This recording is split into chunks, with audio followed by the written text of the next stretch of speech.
Two old guys that ain't taking their crap no more. You're listening to Earl and George.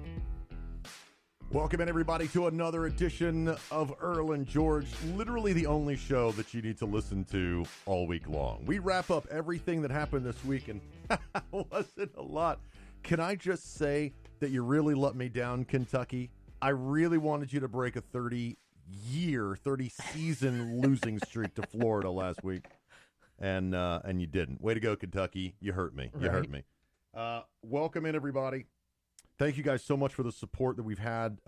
This is 11 weeks now. Yep. Check it out, man. We're into double digits, baby. Yep. Thank you guys for sharing. Thank you for downloading the app. I had a guy tell me the other day. He said, I started listening. I fell asleep.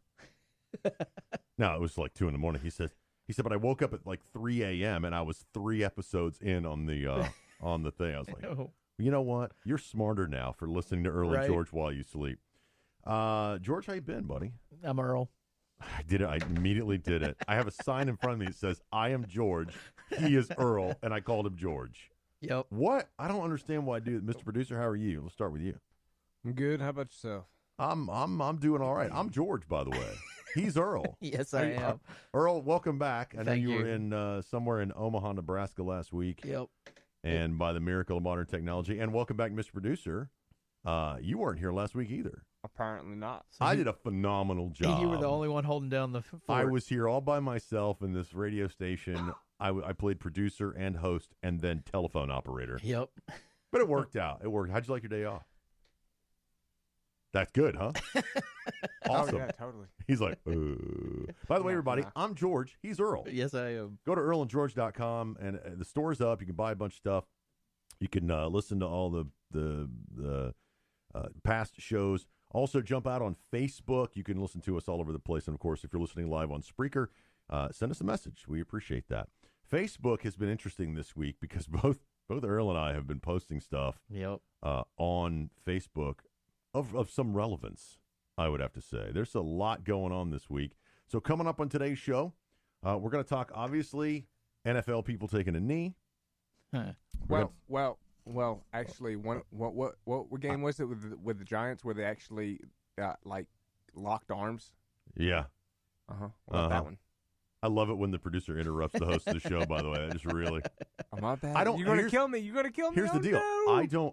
I don't watch NFL. I'm just reading the news. So I know that not all players are taking a knee. Right. So we're gonna talk about that. Okay. And we're gonna talk about the players that don't, and then come out and apologize for not taking a knee or not hiding in the thing. So that's coming up. Also, I'm officially going to in our discussion about NFL, I'm going to shock the world. So just get ready. Oh, wow. I want to get your note pen handy. We're going to talk tax reform. We're going to talk about the local race here in Alabama, Judge Roy Moore. We're going to talk about that. I'm sure Earl is very excited about that. And also we're going to talk about Chelsea Handler losing her ever-loving mind. Oh, wow. I must have missed that one. Also, I want to start with this one. Did you know that people in the NFL are taking a knee? No, I hadn't heard anything about that. That's Really? news to me. Did you hear about the mass shooting in Tennessee? That I did hear about. Actually, it's the other way around. You probably heard about the NFL people taking a knee, but you didn't hear about the lunatic dude runs into a church. Right. Because he doesn't fit the narrative. Exactly. He doesn't fit the narrative of the left or the media. So, of course, they quietly buried that. No kidding. Matt Walsh found it on page 14. Wow. The NFL story was on the front page above the fold. Dude. And a story about a lunatic immigrant going into a church and being stopped by a white guy with a gun. Huh. That's literally the story, and nobody cares. That is shocking. Also, we've got a lot of audio today. We've got the president, he was all over the place, talking about Puerto Rico, talking about his tax reform plan. And, I heard Bill O'Reilly. Say yesterday, I think it was yesterday, he said if the president can't get this tax proposal passed, he's not going to be reelectable. Right. What do you think about that? I agree completely because he's already facing too much opposition from his own party. And something as good as the tax plan, if he doesn't get that passed, look what they've done to him on health care. They've betrayed him on health care. Who's they, Earl?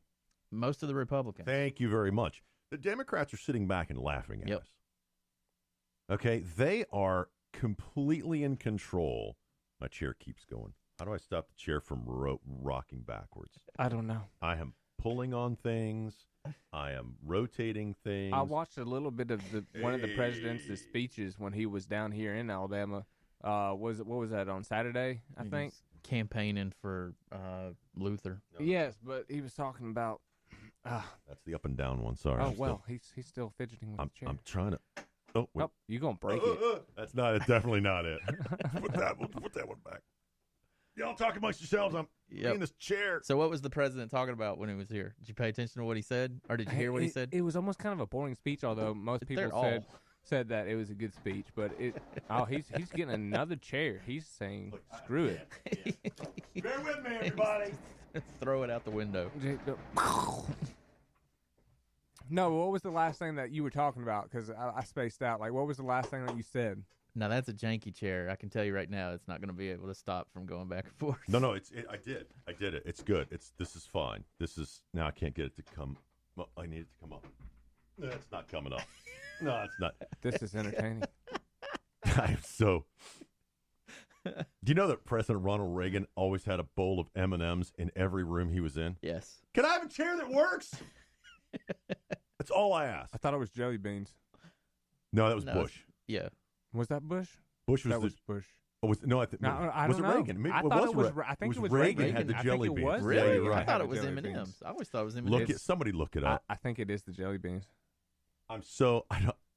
Should I go get the chair out of my office? I know that one works. All right, we'll wait till the first break and then I'll fix this situation. Sorry, my OCD just kicked in. I'm flying all over the place with this chair. Hopefully, I was actually I was like leaning back, like, yo, let's do a show. Hopefully, it was Jelly Bellies, by the way. It was jelly beans. Yeah, thank you, Mr. Producer. Appreciate that. That's twice today. You got me.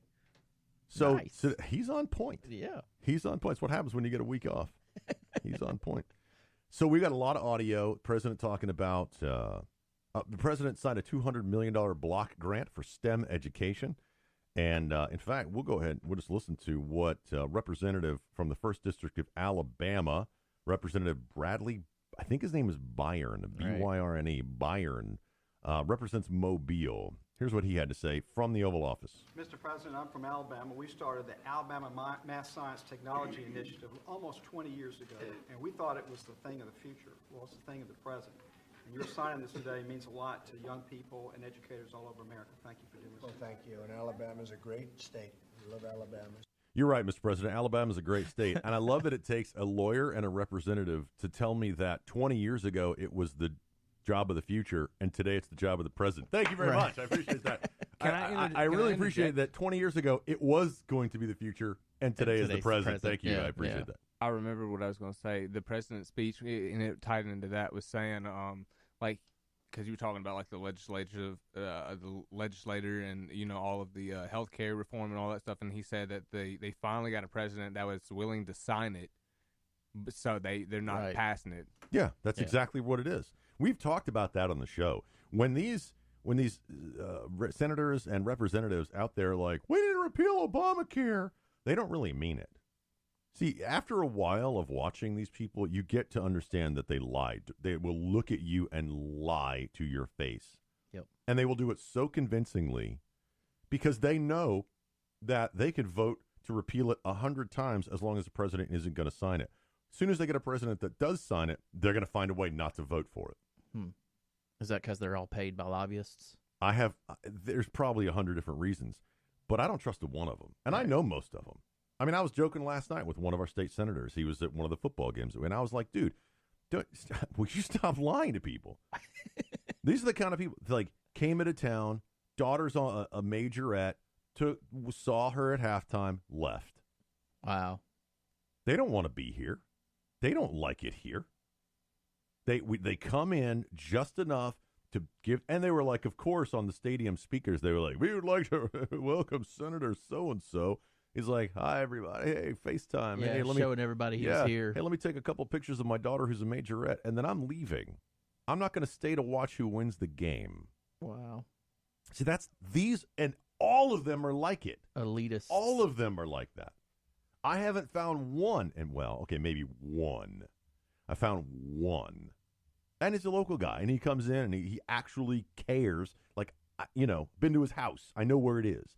It's maybe one guy like that.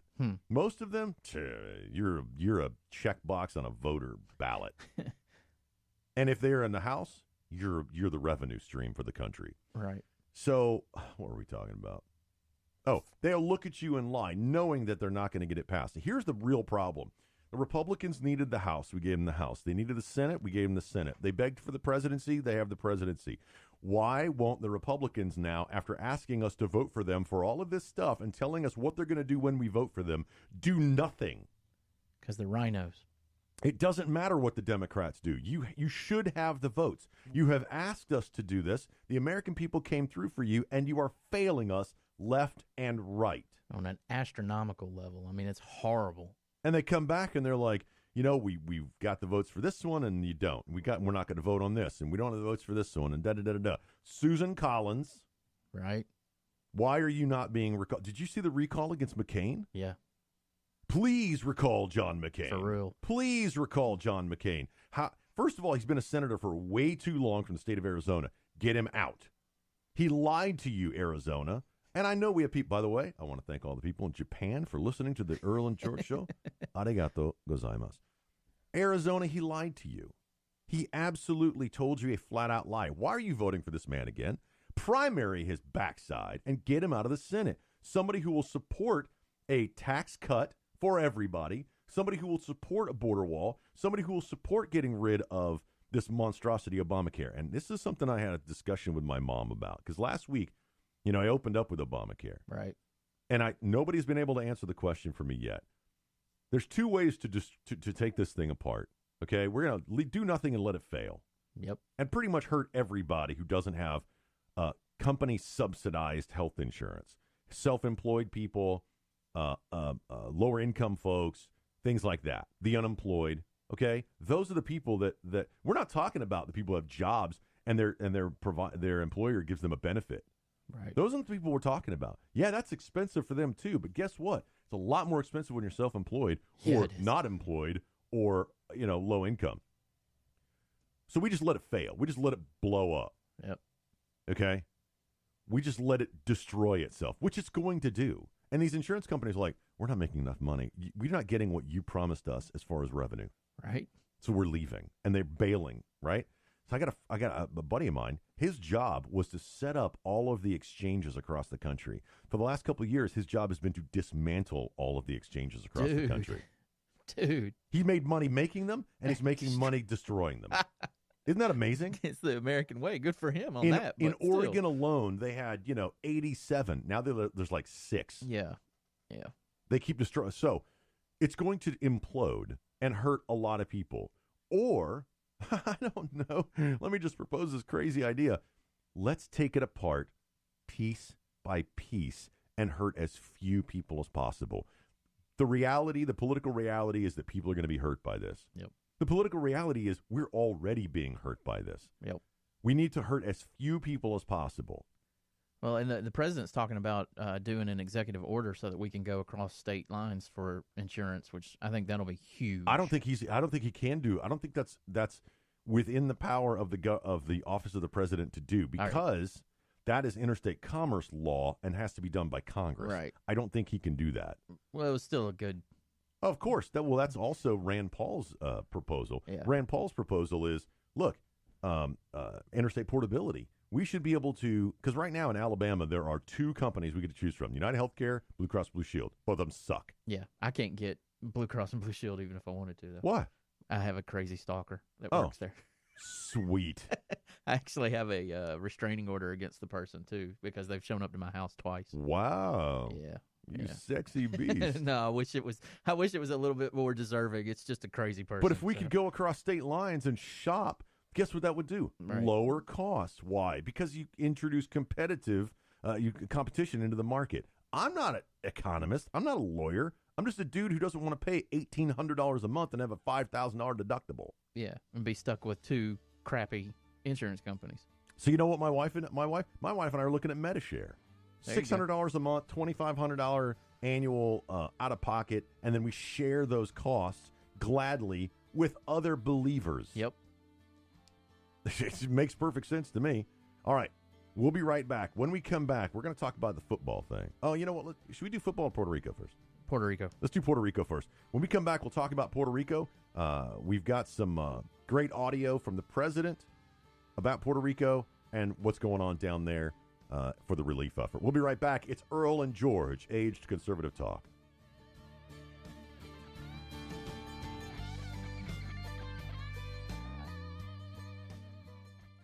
Let's go inside the mind of a 10-year-old. I should have worn earrings today. Buckle up, Sarah. Michaela's got like the best earrings. Sarah, buckle up. I wish my name was Michaela. We're not hitting the road until you buckle up, honey. Oh yeah, seatbelt.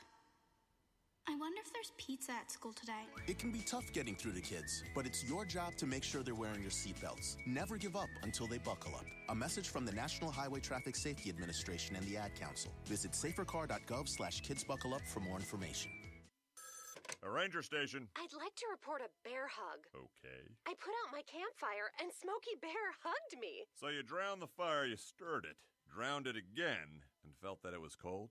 Uh-huh. Yeah, but he's just letting you know you did good. Bear hug from Smokey Bear. Status update. I'm gonna let you go now. There are many ways to start a fire, but one sure way to put it out. Learn how you can do your part at SmokeyBear.com. Sponsored by the U.S. Forest Service, Ad Council, and your state forester. Mama was always right, 'cause she said so. You're listening to Earl and George. Doggone right. I hate this chair. You're having a horrible time with It's the Earl chair. and George, Aged Conservative Talk. Thank you guys for sitting through.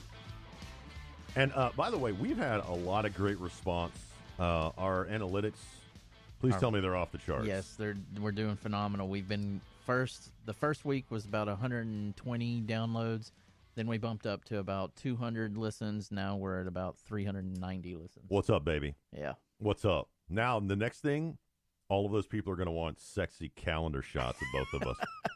Like half-dressed firemen. I doubt that. Yeah. Yeah. Hey, we should make T-shirts. We should dress up like firemen. Seriously, show off those ab. My keg. Go out to our Facebook page. Please like and share Earl and George. Tell your friends, tell your neighbors, because you could win a prize. I made that last part up. That's what we call lying. The prize will be intellectuality. That's what it'll be. I'm just kidding. Just enjoy the show and let us know. Send us feedback. We love that kind of stuff. Again, like the guy who said he fell asleep to our show, which, it's feedback. I'm like, thanks for listening. Yep. So Puerto Rico, man. So a lot of people are talking about the hurricanes and global warming and yada yada yada. Now I've been to Puerto Rico. You ever been to Puerto Rico? Yes. Okay. Beautiful place. Very Caribbean. I started off in the northwestern part, ended up over in San Juan with a quick tour through the Bacardi factory, and then of course Old San Juan, and now all of that's pretty much destroyed. Yep. I went to Arecibo too, the big radio telescope. Oh, huh. That was cool. But a lot of that infrastructure is gone, and now they're criticizing the president because we can't drive to Puerto Rico. Just FYI. Right. Didn't know if you knew or not. And I'm going to make fun of the president, but first let's hear what the president has to say. Puerto Rico needs a lot of money. I'm going to Puerto Rico on Tuesday. Scheduled trip. It's the earliest I can go because of the first responders, and we don't want to disrupt the relief efforts. We're going through a lot. Isn't it interesting that the president's being hammered for not going to Puerto Rico, but nobody gives him the credit that he's not going to go because his presence will disrupt the relief efforts? Right. It's the exact same thing that happened in Houston. Same thing. The mayor of San Juan was very generous and very nice this morning, was thanking us for the great job we've done with FEMA. However, I just read a report that the mayor of San Juan is really ticked off. Right. So, not sure what was going on there. That we really have. We've worked very, very hard in Puerto Rico. It's very tough because it's an island. Oh, really? In Texas, we can ship the trucks right out there. Yeah. And, we can do. We've gotten 8 Apparently, the liberals don't care that it's an island. pluses on Texas and on Florida, and we will also on Puerto Rico. But the difference is this is an island sitting in the middle of an ocean. Really? Unlike all of those islands that are not sitting in the middle of oceans, Mr. President. I like the other one where he says, I didn't get it. I didn't get this cut. But the president literally said, he was trying to describe, he goes, it's an ocean. It's completely surrounded by water. And we were like, thank you for defining what an island is, Mr. President. Yep. And it's a big ocean. Big ocean. Big Huge. Yeah, it's called the Atlantic. It's huge. I mean, technically it's the Caribbean, but whatever. Yeah, I thought that was actually kind of funny, where the president's like, it's an ocean. I mean, it's an island in an ocean. It's like, come on. But he did it. He did that like multiple times, and that's why I was making fun of him. As opposed to an island at like Hollywood or something. Yeah, an island not in an ocean. Thank you. Which is not, by the way, surrounded by water. And just FYI. You shouldn't call it an island at that point. Yeah, it's called land. Just saying. Yeah. It's called land. So, again, when he's off book, terrible. Yes. When he's reading speeches, great. But when he's off book, it's horrible. He needs a script constantly. But we're doing the best we can. Okay? What is it, the Jones Act? Yes, and the unions are protesting that. Oh. Can we just focus on, I like who's the press secretary? What's her name? Sarah Huckabee. Yeah. She says, let's focus on people first and paperwork second. Yep. Because if we did it the way they wanted to, what would they say? You're just letting them die because you're so stuck on the paperwork. Yep. Look, let's save lives. We'll worry about all the other stuff later. And that's the thing about being in the office of the president. No matter what you do it wrong. Right. In the eyes of somebody, you're doing it wrong.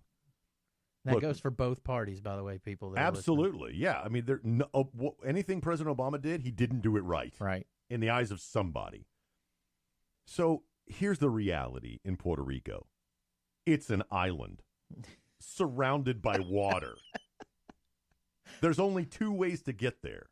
You either fly there because it's an island, or you go by these things called boats. Rowboats. Because it's an island. Right. Break out another 1,000.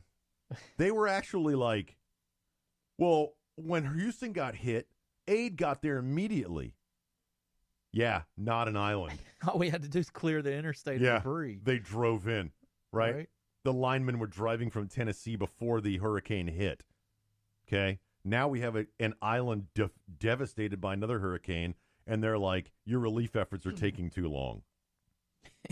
It's an island. It's like, hey, guys, we had a meteor hit our moon base. Yeah, but your relief efforts are taking too long to get there. It's such stupidity. What is he supposed to do? Is he supposed to predict where the hurricane's going to hit, stage everything as early as possible, then drive the ships and the planes into the hurricane as it... Okay, come on, people. Well, they actually did kind of a crappy prediction this time around. My whole life, I've never seen them so unsure of where a hurricane was going than they did with all of these hurricanes. These hurricanes, the spaghetti cone, man. Yeah, the cone of where they could go was just massive. And I was like, and these are the people we're supposed to believe can predict the climate in 50 years. Right. So, I've said it before. You can't tell me what the weather is going to be next week with any certainty, but you're supposed to tell me that the seas are going to rise because the polar caps are going to melt and blah, blah, blah. I actually have family in Puerto Rico, though, and they sent me a message, and they said, don't believe anything negative that the mainstream media tells you about President Trump's response to Puerto Rico. They said that they've been without power since September 20th. The response from the U.S. government has been phenomenal. First, President Trump declared Puerto Rico a state of emergency before Maria hit. Mm-hmm. He was scheduled to visit the island last week due to Hurricane Irma, but his plans changed because of Hurricane Maria was barreling down on the island. So he's rescheduled to come back October 3rd. Let me just jump down here. They said FEMA has had a presence since day one, and there are about 6 million bottles of water on the island right now. Geraldo Rivera was complaining today that the telephone poles were still down, but that's not a priority right now. Food, water, gasoline, that's a priority. Perhaps those Puerto Ricans who seek independence from the U.S. should lend a helping hand to rebuild their island since they don't care for or appreciate the U.S. And that's from someone in Puerto Rico. Yeah, that's somebody from inside Puerto Rico. See, why would they say he was doing a good job? Why would they they're never going to give, exactly what we talked about, any credit whatsoever It is all about destroying the person who occupies the office, no matter who it is. All right. If the president does something good, I praise President Obama. Yeah. When he did something good, it was very rarely because I disagree with his policy. Right. But if he's a good dad, he's a good dad. If he's a good husband, he's a good husband. Fine. If he's good at golf, he's good at golf. If he makes a good policy decision, in my opinion, I'm going to say that's not a bad policy decision. I was about to say you're giving him props for being a good human, and you yet didn't name anything policy-wise that he did that you supported. You're and like, he's a good dad. He's a good golfer. And I know. I'll be completely honest with you, Earl. I don't actually remember anything that he did good. But had he done it, I would have said, hey, that was not bad. He insured millions of people, though. That's what he did. At the expense of millions of others. Yeah. Well, it's communism. But this, I've never seen anything like this. Right. Where, again, it's an island. With a big ocean. And somebody asked him, why aren't the trucks rolling in sooner? Seriously? I can't make that up, man. Oh, wow. Mr. President, why aren't the trucks? And he literally said, it's an island. It's surrounded by water. It's amazing to me. He's thinking, you dumb bleep. Oh, my gosh. And by the way, we have an example next hour. We're gonna talk about the diseased liberal mind. Oh, God. All right? And this is the longest audio clip we've played. Yep. This is like a 9-minute audio clip. Look it. I'm going to count the bleeps because I want to see. And by the way, we didn't get the whole thing. Can you count that high on your hands? No, I've got to keep tick marks. So when we come back, we're going to talk about the NFL, the whole situation with taking a knee. I'm actually torn on this one, to be honest with you. We'll talk about it when we come back. Right. When we come back, we'll talk about that. Now, some people aren't going to like what we have to say. Of course not. And other people are going to like it. And that's what it means to be an American. If you don't like it, sorry. Don't listen. If you do like it, fine. There you go. Seriously, what you're going to get is our opinion on this from a veteran, 2 business owners. I was about to say 2 white guys. Which has nothing to do with it. We'll talk about taking a knee when we come back on Earl and George. Don't go anywhere.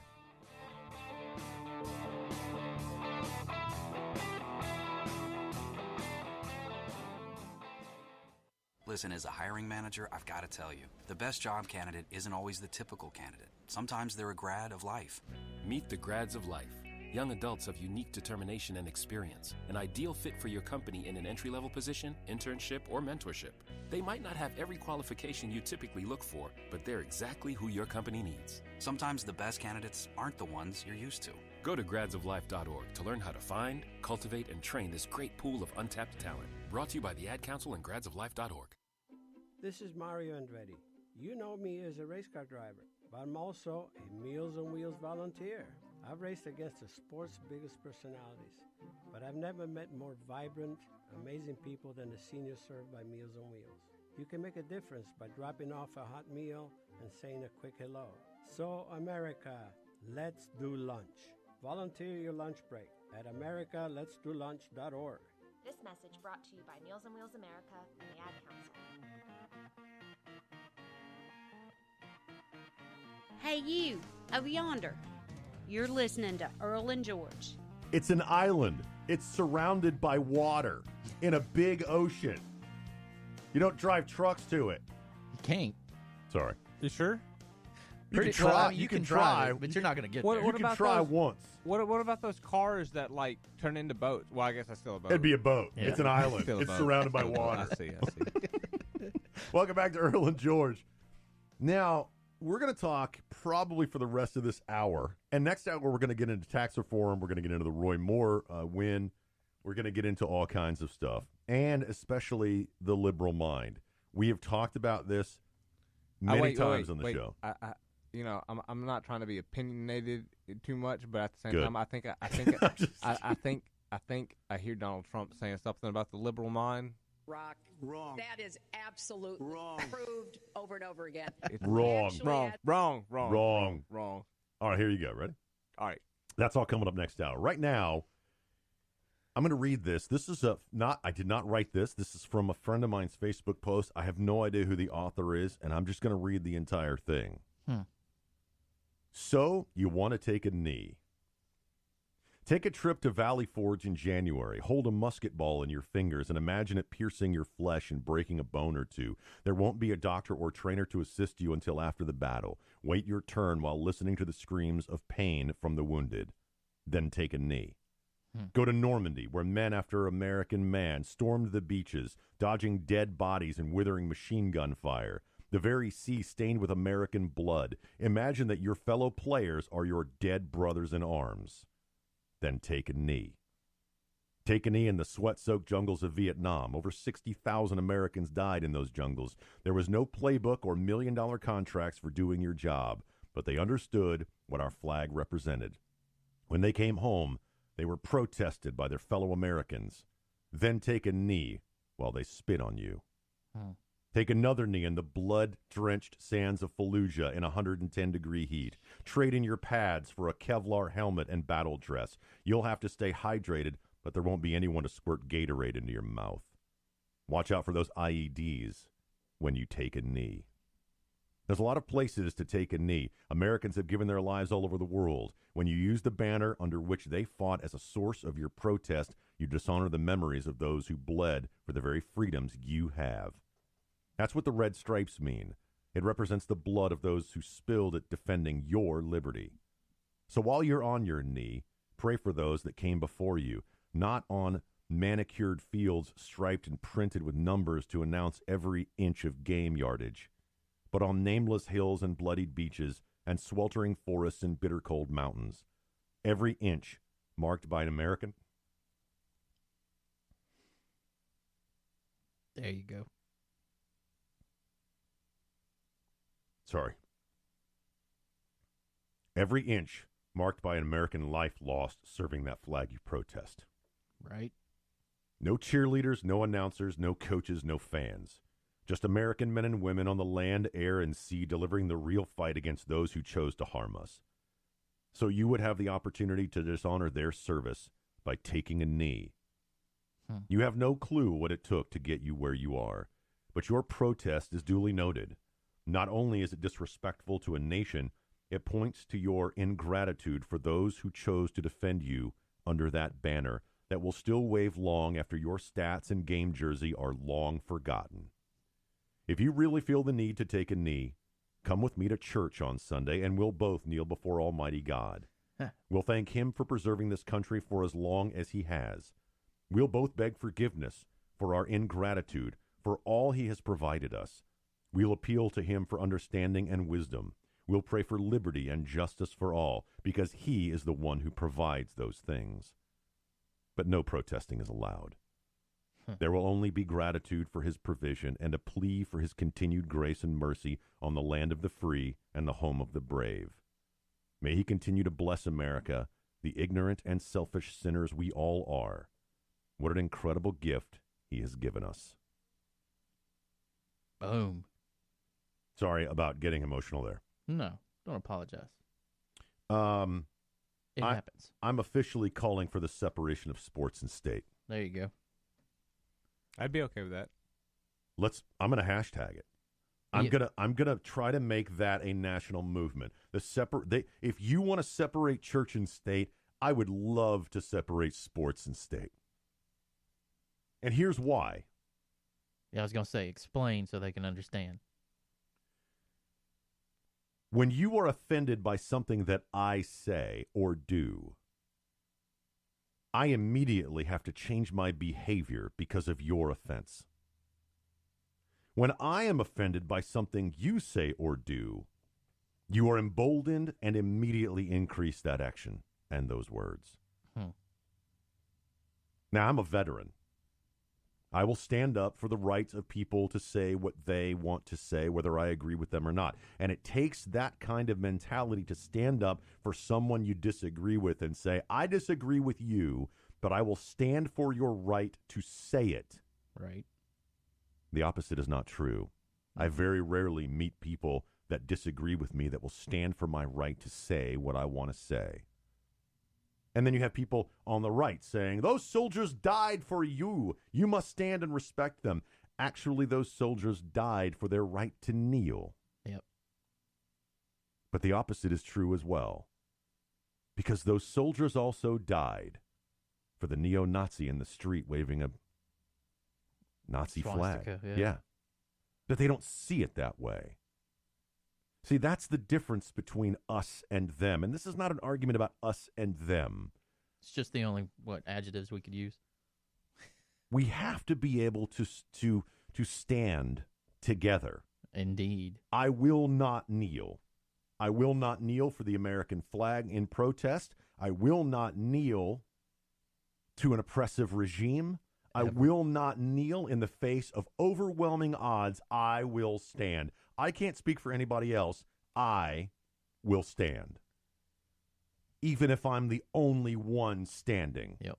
For some reason, that sounded almost like a Dr. Seuss thing. You're being serious, but it kind of did. But for some reason, it reminded me of Sam I Am and the Green Eggs and Ham. I will not. You know. Well, Dr. Seuss is racist now, so we can't talk about him either. But I will like to point out this, because I mentioned this before we started the show. Now, this is on the opposite end of the spectrum. The Green Bay Packers and Bears players locked arms during national anthem. So, and that happened, it says that article happened a day ago. So, You know that's in protest, right? Yeah.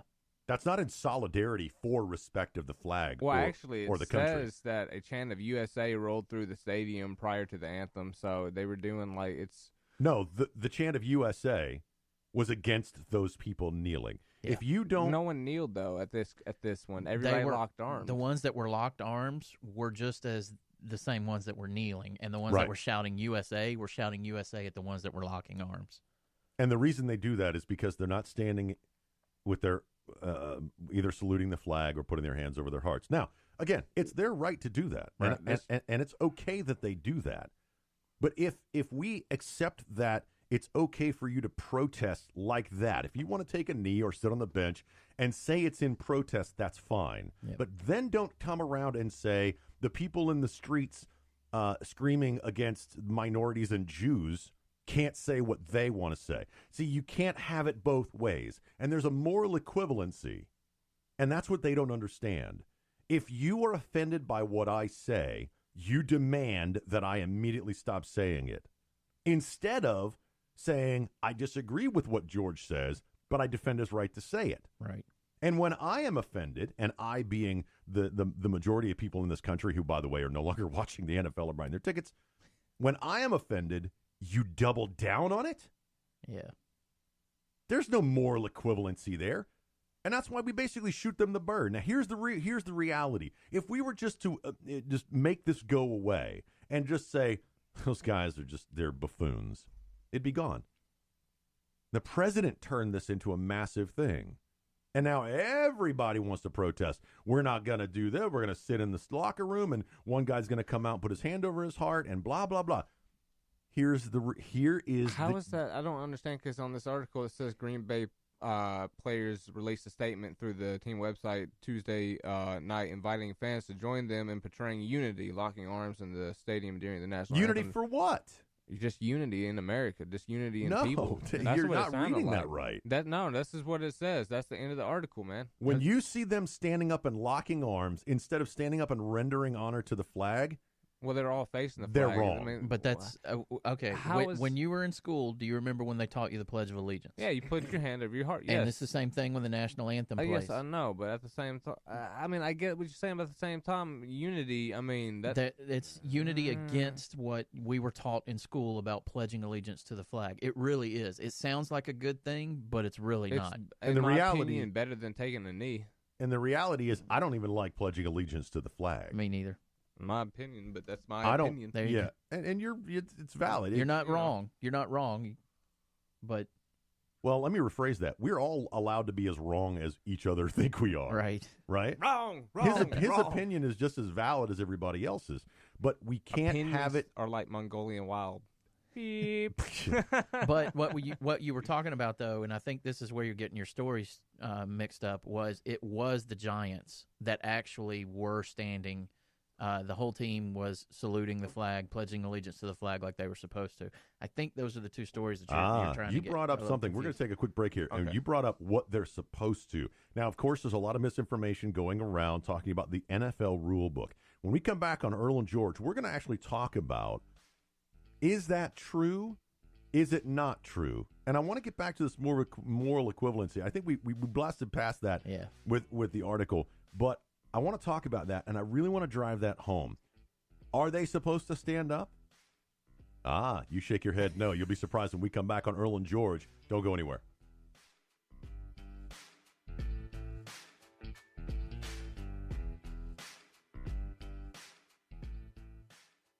Let's go inside the mind of a 10-year-old. I should have worn earrings today. Buckle up, Sarah. Michaela's got like the best earrings. Sarah, buckle up. I wish my name was Michaela. We're not hitting the road until you buckle up, honey. Oh yeah, seatbelt. I wonder if there's pizza at school today. It can be tough getting through to kids, but it's your job to make sure they're wearing your seatbelts. Never give up until they buckle up. A message from the National Highway Traffic Safety Administration and the Ad Council. Visit safercar.gov/kidsbuckleup for more information. This is Mario Andretti. You know me as a race car driver, but I'm also a Meals on Wheels volunteer. I've raced against the sport's biggest personalities, but I've never met more vibrant, amazing people than the seniors served by Meals on Wheels. You can make a difference by dropping off a hot meal and saying a quick hello. So, America, let's do lunch. Volunteer your lunch break at americaletsdolunch.org. This message brought to you by Meals on Wheels America and the Ad Council.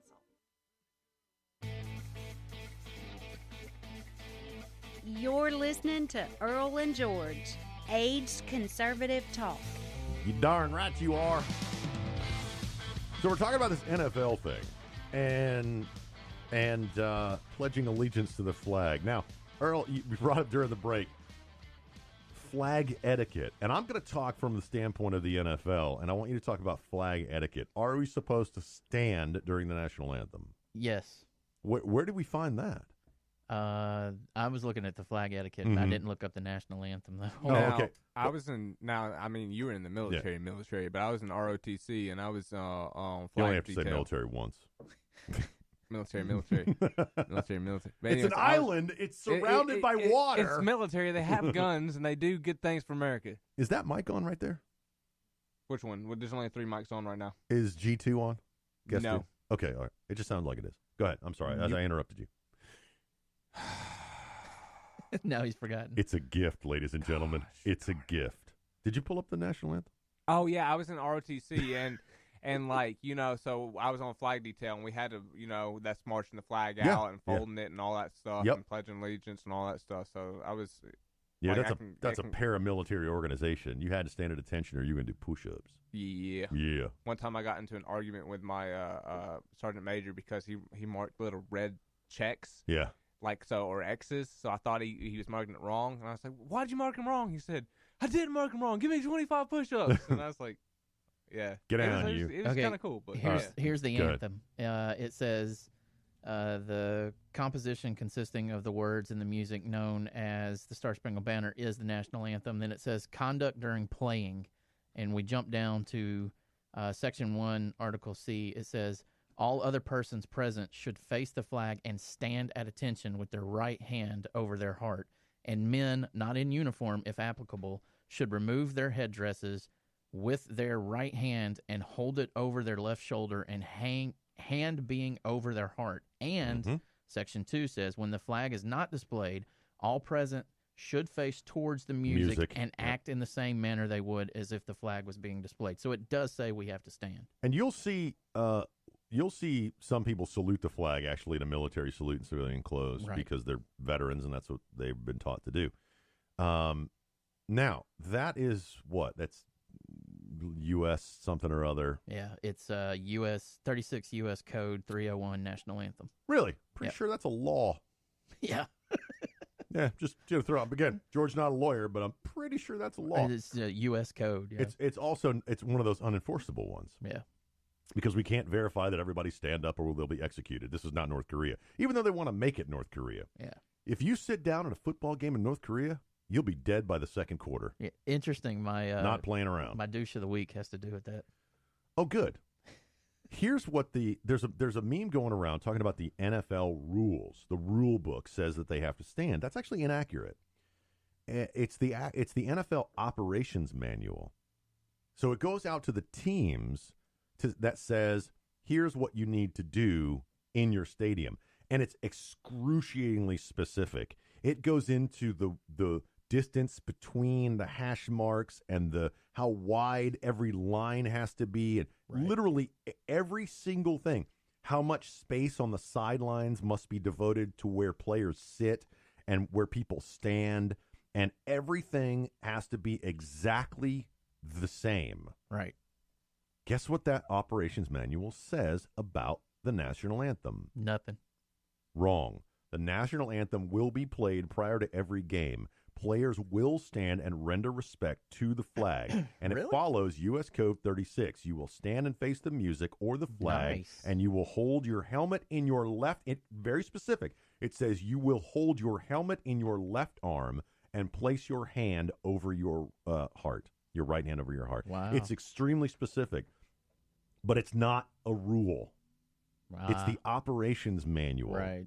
But it says you will do this. And if it goes into such detail as to how much width is in between every tiny little thing, I'm not kidding you, man. It gets into, like, the hash mark will be 6.725 inches wide by 2.4. I mean, it's very, very specific. Huh.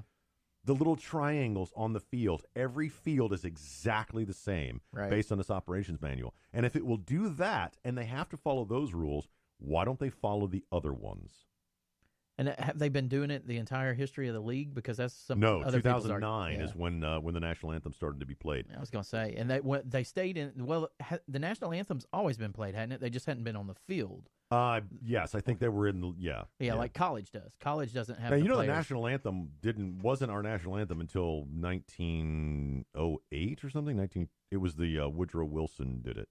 Really? Yeah, look it up. Look up the national anthem, because it was some horrible song prior to that. It was terrible. And then they took the poem, right? Francis Scott Key's poem, and they took the first stanza, added music to it. Parts of it. Yeah. Well, no. Now, remember, the poem is not the anthem. Only the first stanza, the first lines of the poem are the anthem. Right. But everybody's like, the second verse of the anthem's all racist. It's like, there is no second verse to the anthem. There's a second verse to the poem, but there is no second verse to the anthem. It talks about slavery and how we're supposed to be slaves. Okay, that's the poem, right? And a totally different mindset when Francis Scott Key wrote it. That's the poem, not the anthem. You've got to separate the two. It was Hoover. It was okay. 1931. 1931, yeah. J. Edgar Hoover. Try to find the anthem prior to. It's horrible. Herbert Hoover, not J. Edgar. That was the. I'm FBI sorry, guy. that was the FBI director. My bad. So the operations manual for the National Football League says you will stand, you will play, your players will line up on the sidelines, and you will stand. Now, here's the problem as I see it. All of this is going around on social media saying the rule book says that you have to do it. It doesn't. Let's be intellectually honest. I'm not scared of the truth. But what I don't like is these owners of these teams not enforcing their company policy. Yeah. And see, that's where I was coming from with it. They're on the clock.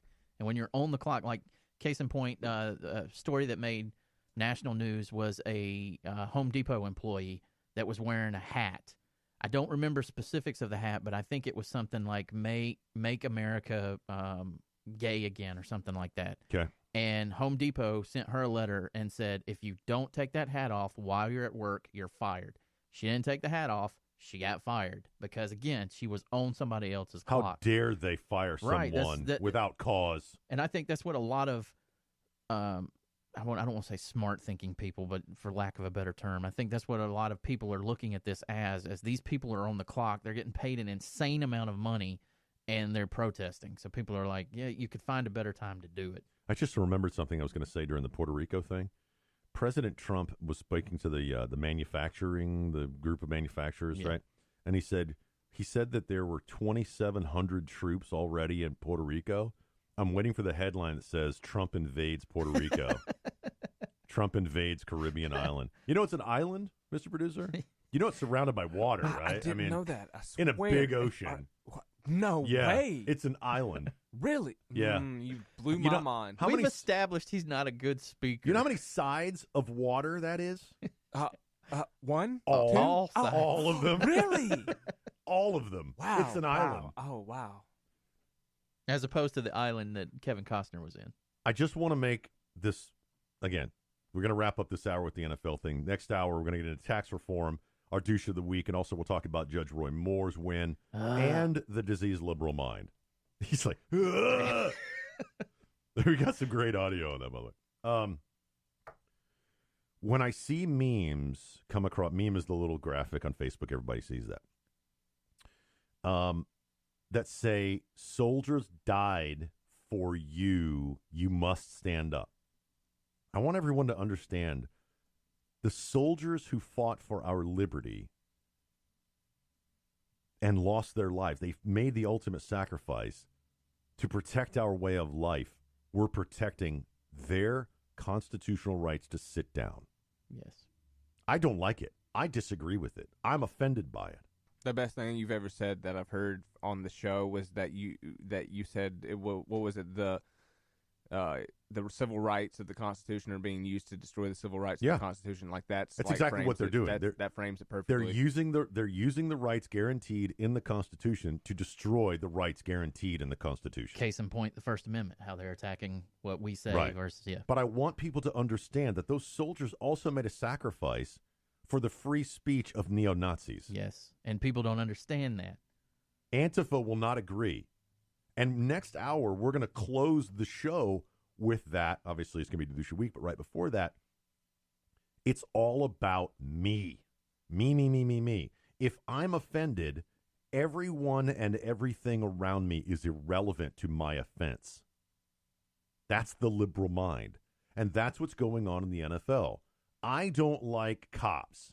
I don't like Trump. I don't like this, that, or the other thing. Oh, I have no problem with the soldiers. I have no problem with their sacrifice. I'm against this thing over here, so I'm going to demonstrate, protest against this. There's no equivalency. I don't like A. I'm protesting against B. Well, the thing that kind of pissed me off about this latest rant of protests is everything with Kaepernick had kind of sort of died down. That's what I'm saying. Yeah, if you call them a buffoon and you marginalize them, they will be marginalized and it will go away. Trump set out an immediate tweet, right, and now the entire league is taking a knee. Well, they're kind of disgracing the original protest. Kaepernick had a thoughtful protest behind it. Whether you agree with it or not, he felt that it was right. Now what they're doing, the only reason they're doing it is so they can give a big FU to the president. And the reality, for my opinion, I have no problem with peaceful protest. Right, I have no problem with what Kaepernick was doing. What makes this great? He's a jerk. I didn't like it, but he was allowed to do it. He wasn't hurting anyone by doing it. He's not Antifa. He's not carrying baseball bats. Right. Okay, so let them protest silently. You know, it was very Gandhi-like. Yeah. And I'm not putting Gandhi and Colin Kaepernick at the same level, but the principle is the same. Make a message. The principle is the same. He was quiet about it. Now, granted, he showed up in a Che Guevara shirt, and, communism and this and that and the other thing.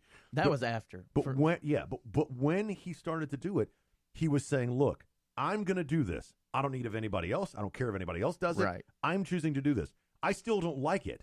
I want them to render whatever respect to the flag they give. He gives 0. Right. I have to be okay with that.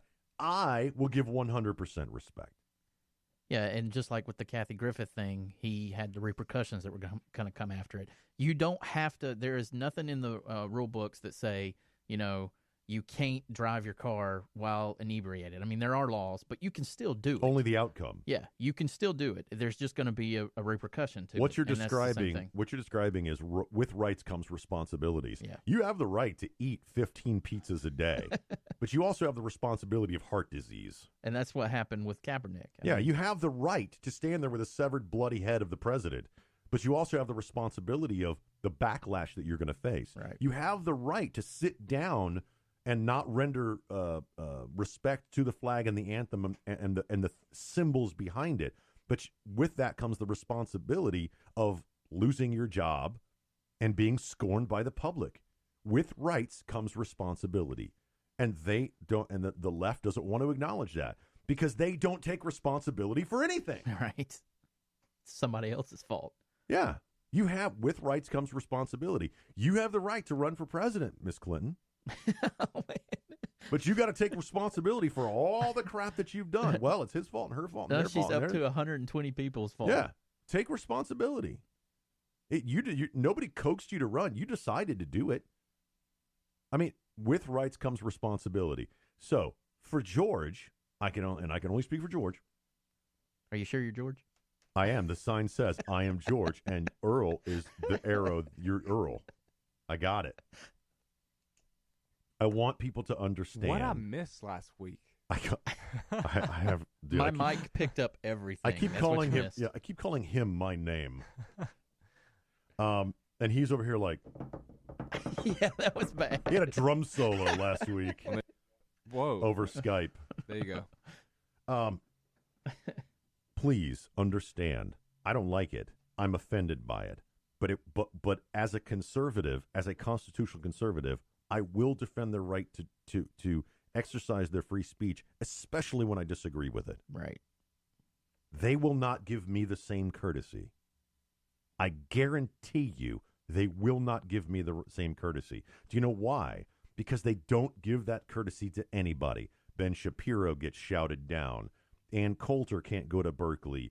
Yamo Kapopoulos or whatever his Milo name is. Yiannopoulos. He can't go anywhere. And he's a gay conservative. They should be embracing this guy. Well, So- he did kind of touch on pedophilia. Oh, the so, guy yeah. is I'm not Right, endorsing I know. him. The guy's a lunatic in my book. He's not a true constitutional conservative. He's got his own agenda. My agenda is written in the Constitution. If you'd like to know my agenda, go read the Constitution. Please, people, read it.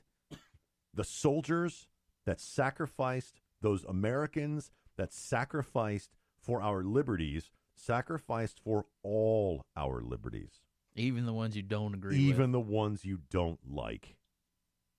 Doggone right. Thank you. Thank you, Miss Liner lady. By the way, the only thing I can find about the Star Spangled Banner, the anthem that was prior to it, was Hail Columbia. Yep. Play it. Have you ever played it? It's still played. Oh, it's horrible. It's the entrance for the vice president. Yeah. I'll play it for you. Hail Columbia, right? Yeah. Which Columbia, District of Columbia. For Yeah. those that don't know. You ready for this? This is how bad this thing is. Let's see if there's an ad. No. Okay, this was the anthem prior to 1931. You might want to stand up, ladies and gentlemen. Put your hands. Listen to this. It's like a funeral march. It's terrible. Oh, it's got a lot of English. It's horrible, man. It's got a lot of English background on it. And now, thank you, President Hoover. Not J. Edgar. Not J. Edgar. Oh, you know what? Where's the one? Do we still have the audio of the girl singing it? Which girl? My Girls. I don't know. Look, do a quick search. You know what? I'll do it. Check the. I have no. I gotta check this out. I'm gonna log into your computer. Interesting enough, while you're doing that, the people that control the estate of Francis Scott Key, they have never given permission for anybody to re-record the anthem but one rock group, and they're full of nothing but veterans, and they call themselves Madison Rising, and they did an awesome remake of it. They did a good rock version of it. That sounds actually pretty neat. Hang on. I'm looking. I've got like 1 minute. I'm looking. Jeopardy. And I thought we played it on the. We'll come back next hour. We'll open up next hour with it. It's Earl and George. We're going to take a break. We'll be back next hour. We're going to talk taxes. We're going to talk about Earl's favorite politician, soon to be Senator Roy Moore, and the diseased liberal mind when we come back.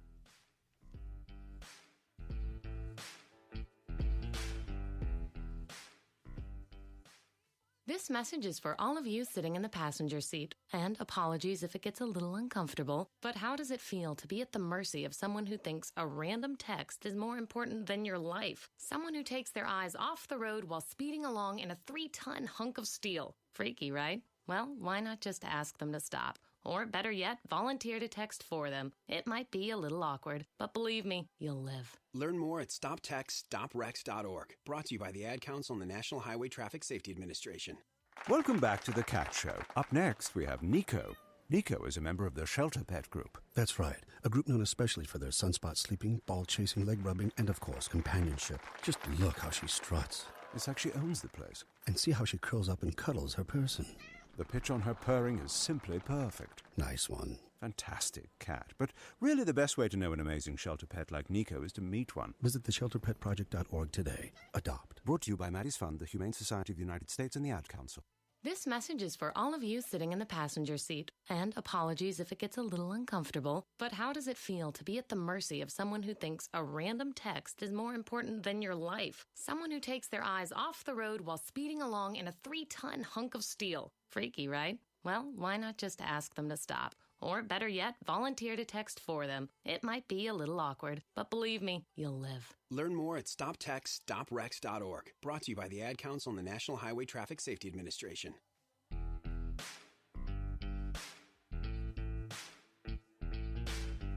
Two old guys that ain't taking their crap no more. You're listening to Earl and George. By the way, George is the cute one. Doggone right. I'm waiting for the wild one. Doggone right. Keep looking for Star Spangled Banner and tell me what you find. All right. Because you know what? We're playing that by the end of the show. I'm telling you. All those archives, if you can find it. Star Spangled. It's not. I'm telling you, it's there, man. It's Earl and George, Aged Conservative Talk, hour number 2. If you've fallen asleep, don't worry. The next episode will come up, later, and you'll be smarter for listening to the show.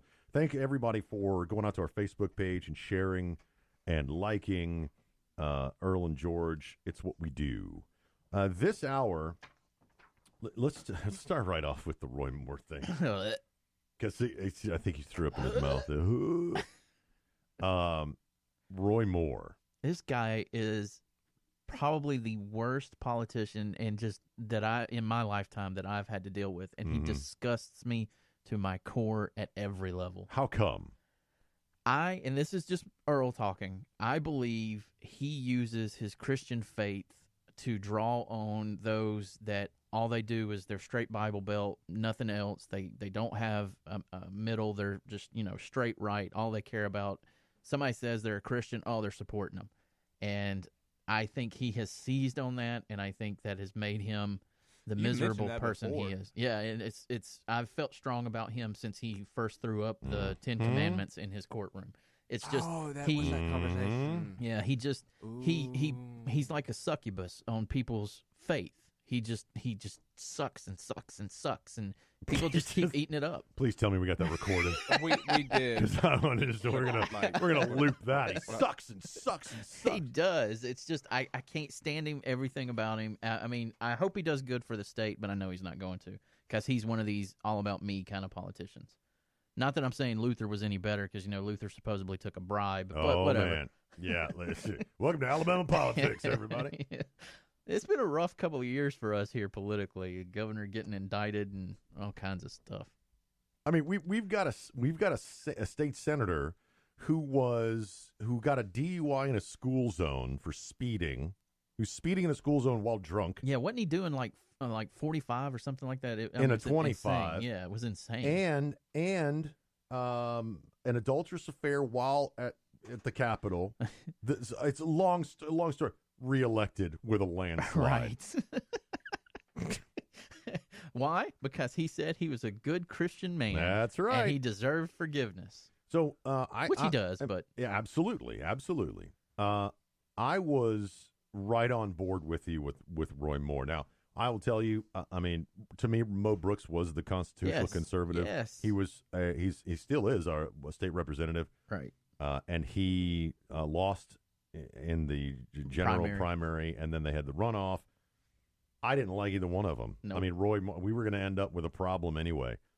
Here's the real problem. The Democrat, Doug Jones. Jones. Yeah, he's got a good actually has a shot to become the senator. Yeah, which is even more frightening. And he's riding the prosecution of the church bombing people. That's his whole. Yep, that's right. So here's a couple problems that I see with Roy Moore. And again, I'm not telling you who to vote for if you're listening in Alabama. You whatever. Oh, that's right. We still got an election. Yeah, I'm not telling you who to vote for in November, but and I'm certainly not telling you to vote for the Democrat. I'm certainly not doing that. We'll just go ahead and get that cleared up. Yeah, I'm going to tell you, whoever the most conservative candidate at the time is, that's who I'm voting for. Sadly, that's Roy Moore. Right. Because I agree with you. Had he not put a Ten Commandments picture in his courtroom, he'd be sitting on a dock on Lay Lake right now pulling turtles off the bottom. Right. And no one would know his name. By the way, Lay Lake is never mind. Look it up. Yeah, let's look up Lay Lake. But no one would know his name. He's 72, 4? 70. How old is Roy Moore? Hold on, I'll look it up. He was removed from office twice. He's 70. 70. Removed from office twice. Oh, man, he was born in February. Damn. I'm sorry. You hurt me, Kentucky. You had a chance. By the way, it's an island surrounded by one. Here's yes, we reelected him twice after he broke the law. Twice. Right, but he broke the law because he's Christian. Conservative. Right. And then did you see, look, I hate to keep By the harping way, on him. And has anything he's done had a positive outcome? No. Everything that he fought against is currently enacted. Right. His outrage did nothing. His removal did nothing. How does he help the cause by violating the law and being forcibly removed? Yeah. They had to take him out of his office. He refused to clean out his office when they fired him the second time. Right. Now, here's my problem. He goes from the courthouse, the lower court. He fights the Ten Commandments thing. He gets removed from office. Runs for Supreme Court. Yeah, Supreme Court Justice. Chief Justice. Gets elected. Why? Because he's a Christian. Right. They didn't vote for him because of his politics. They voted for him because of his religion. The first thing he did when he was there, put a Ten Commandments monument right outside the courthouse, and what did that tell me? Made out of marble. What did that tell me? What was that? He was paying back what got him elected. Right. And sticking it in the eye of the people that removed him. That's vendetta, everybody. That's revenge. And then... That's a good point. Then they came back and what if it was and I kept asking the question, what if in his lower court, he had a May 2017 centerfold? What was he going to put outside the courthouse when he got elected? By all the bikers are like, yeah, Roy Moore's the dude. Right? No, he said he paid homage to the Ten Commandments, but he did it in a way that's like, look, all the Christians, I'm even more Christian now. Right. And by the way, I'm a believer too, man. Okay? I believe in the Ten Commandments. But you don't use your faith to get elected, and that's exactly what he did. And then he got removed again for the homosexuality thing. Yeah. He stood. This is nothing more. And by the way, Alabama, we know how to do this like nobody's business. This is nothing more than the governor standing in the schoolhouse door. Right. This is a political stunt trying to get himself national coverage, and it worked. Yep. And it got him a national. Well, and now he's a candidate office for U.S. Senate. Here's the guy that is the front running candidate for the Senate seat in Alabama. You ready? Yeah. Republicans clinging to their thin majority in the Senate are now confronting the question about whether to vigorously support insurgent Roy Moore, the highly controversial former judge who handily beat incumbent GOP Senator Luther Strange in Alabama's special election on Tuesday night. Part of why Luther lost is he's running on Mitch McConnell money. Right. Trump endorsed Strange, Big Luther as we call him, simply because he owed him a political debt. Well, Trump says he called him Big Luther before anybody did. That was and hilarious. Bob Dole, or I'm sorry, Al Gore. Al Gore invented the internet. Right. Here are 7 of the most incendiary Moore comments that Republicans may be forced to defend to maintain. What do you? Oh, it's well, that's from an old show of mine. My daughter just showed me the national anthem, and we'll probably have to pull it from that old show. Moore last week ostensibly made a plea for unity at a rally in Florence, Alabama, describing how the Civil War had torn Americans apart, pitting brother against brother, the North against the South, and Republicans against Democrats. Quote, now we have blacks and whites fighting, reds and yellows fighting, Democrats and Republicans fighting, men and women fighting, he said. Who are the reds and the yellows? Right. Well, I mean, not that I want to go all racist here, but wouldn't the reds be natives and the yellows be Asians? Quote, what's going to unite us, Moore continued. What's going to bring us back together? A president? A Congress? No. It's going to be God. Now, we agree. Yeah, it's we agree true. on that. It's true, but... I don't need a pastor as the senator. I need a senator. That's why I hated him as a judge, because he couldn't rule on law. He would rule on feeling, which was masked in biblical references. Here's another one. Moore told The Guardian in August that President Ronald Reagan's declaration that the Soviet Union is, quote, the focus of evil in the modern world could be applicable to the U.S. today, citing same-sex marriage as an example. Quote, wow. You could say that about America, couldn't you? He said, quote, we promote a lot of bad things. Well, maybe Putin was right, referencing the same-sex similarities between Moore and Russian President Vladimir Putin. Which is the guy, you know, if you're running for political office, you want to be reminded that you were just like Vladimir Putin. Yeah, Number 3, Moore claimed in the summer interview that there are some communities under Sharia law right now in our country. Quote, up in Illinois, Christian communities, I don't know if you may be Muslim communities, but Sharia law is a little different from American law. It is founded on religious concepts. Well, there's Sharia law, I understand, in Illinois, Indiana, up there, I don't know, end quote. Wow. Quote, I was informed that there were, but if they're not, it doesn't matter, end quote. Sharia law incorporates Muslim law into the law. It's not what we do. We do not punish people according to the Christian But he's running on them. Right. Number 4, what is a dreamer? Oh, God. Moore claimed in the July radio interview that he was unfamiliar with dreamers. The roughly 700,000 undocumented immigrants who were brought to the U.S. as children were given some... Am I helping Doug Jones by reading this?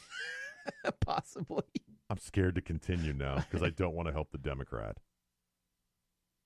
It's scary. It's a really scary race. He said 9/11 may have happened because we've distanced ourselves from God. Right. There's a lot of people that think that. He said Obama wasn't born in America. Oh, God. That again? He said that Representative Keith Ellison shouldn't be permitted from taking a congressional oath because he's a Muslim. Well, there was an uproar over that, too, because he actually put his hand on the Quran when he was sworn in, so yeah. Yep. In 1943 would have never have allowed a member of Congress to take their oath on Mein Kampf. Right. Dude. Also, he's the guy that at a rally pulled out a gun. He pulled out his gun at a political rally. Yeah, that's what I was going to say. He was like, I'm pro-Second Amendment, too. Well, they were hammering him on his NRA stance. Right. Because the NRA endorsed Luther Strange. Anyway, what's happening is now Doug Jones has got a shot. Yep, unfortunately. I don't think Roy Moore is that hard to beat. But here's what he's going to do. He's going to start whipping all of the Christians in Alabama into a frenzy not to vote for Doug Jones. And it's going to work. He's going to be our senator. I hope. I hope he's our senator, but I don't want him to be our senator. It's a terrible situation to be in if you live in Alabama. It's like, they usually say, vote for the lesser of two evils. Can't do that this time around. Well, it's like either flipping a coin. Yeah. It's I don't want, and I put this out on Facebook the other day. I was in a discussion with somebody on Facebook. That's how I spend my free time, everybody. Imagine that. A political talk show host was in a And she's discussion. freaking out about Doug Jones. And I said, look, you're free to vote for Doug Jones. I'm free to not vote for whoever the Democrat is. Right. There you go. And I will vote for the more conservative. That's, by the way, don't use that as a bumper sticker. It's 1-0. Copyright. Lowercase m. I'll vote for the more conservative candidate in any race. When the presidential race was, we had 8 candidates running for the president's for the nomination. I voted for what I felt was the most conservative. He didn't get the nomination. Yeah, I did too. Okay, then I voted for the most conservative in the general election. I did the same thing. He won, and he won. I voted for the most conservative candidate in our state primary. He didn't win. I voted for who I believed was the most conservative candidate in the runoff. Sadly, he didn't win. You're on a roll here. I know. Yeah, I think we voted the I same. might vote though. for Doug Jones so he won't win. Yeah. But I going to the general election, I have to, and that's what I do. I'm not saying what you do. It's what I do.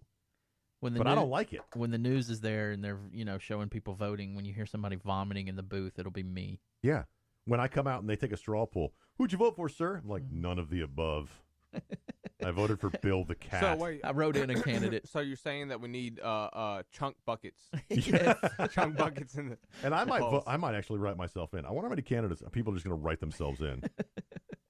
There are going to be 900 candidates on the ballot. Like, and how funny would it be if the news had to list them all? They're like, Roy Moore, 87,000 votes. Doug Jones, 56,000 votes. George, 1.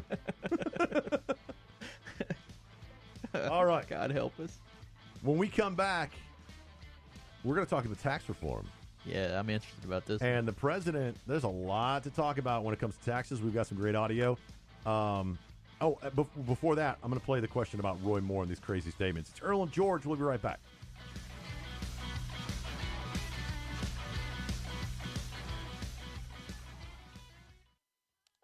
Chris, you're not acting like a grown-up in our relationship. Am too. There's your comic book collection, the race car bed. I'm young at heart, but I put money into my 401k every paycheck. I'm taking control over my financial life, and that feels pretty grown-up to me. Put away a few bucks, feel like $1 million. For free ideas and easy ways to save, go to feedthepig.org. That's feedthepig.org. Are those footy pajamas? This message brought to you by the American Institute of Certified Public Accountants and the Ad Council. Listen, as a hiring manager, I've got to tell you, the best job candidate isn't always the typical candidate. Sometimes they're a grad of life. Meet the grads of life. Young adults of unique determination and experience. An ideal fit for your company in an entry-level position, internship, or mentorship. They might not have every qualification you typically look for, but they're exactly who your company needs. Sometimes the best candidates aren't the ones you're used to. Go to gradsoflife.org to learn how to find, cultivate, and train this great pool of untapped talent. Brought to you by the Ad Council and gradsoflife.org. Mama was always right, 'cause she said so. You're listening to Earl and George. Okay. That was a nice electrocution in my ear there. It wasn't I had to cue this up. Now, this is from an old show of mine. And you're going to hear a couple other people in the background. They're not in the room. This is an old show. I just wanted to play this one cut. Here we go. And play. And now it doesn't want to play.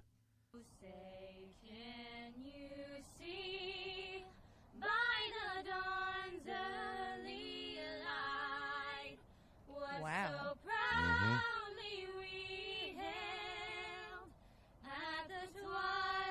Not bad, huh? That's fantastic. Who's brought stripes and bright stars. Listen to the harmony. Ooh, nice. The ramparts we watched were so gallantly streamed. And everybody's waiting for them to mess up, right? Everybody listening right now. Nailed it. Perfect.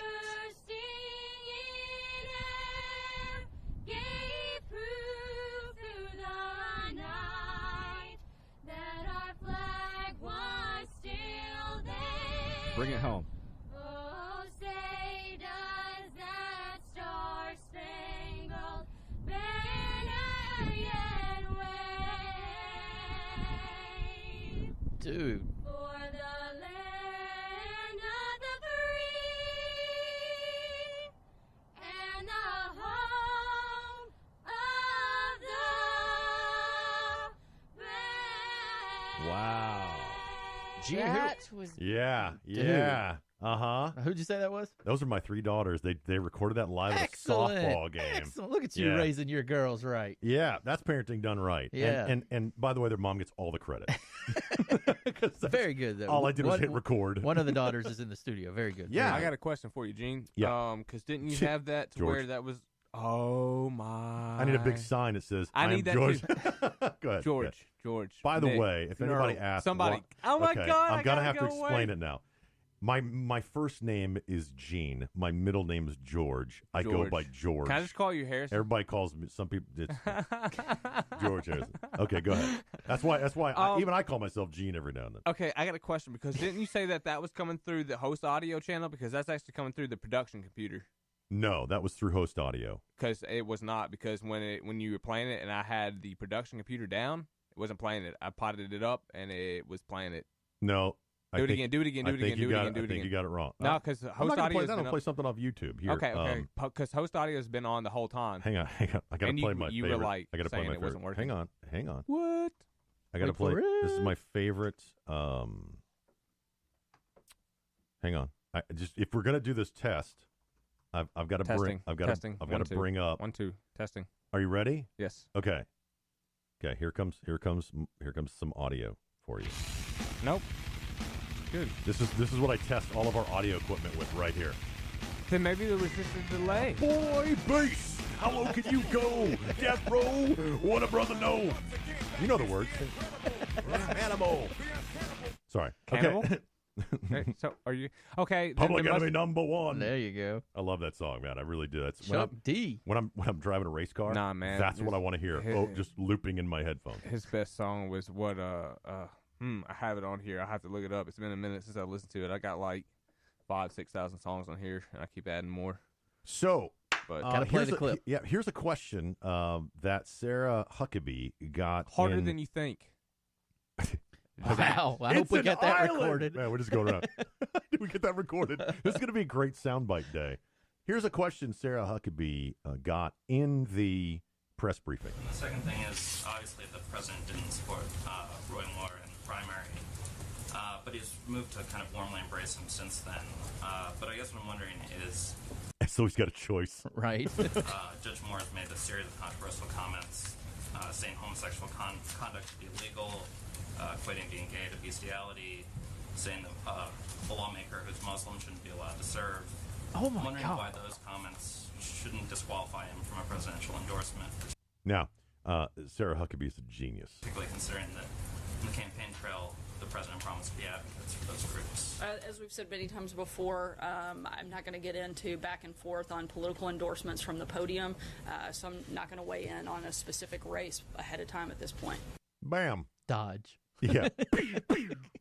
See ya. Very well handled, by the way.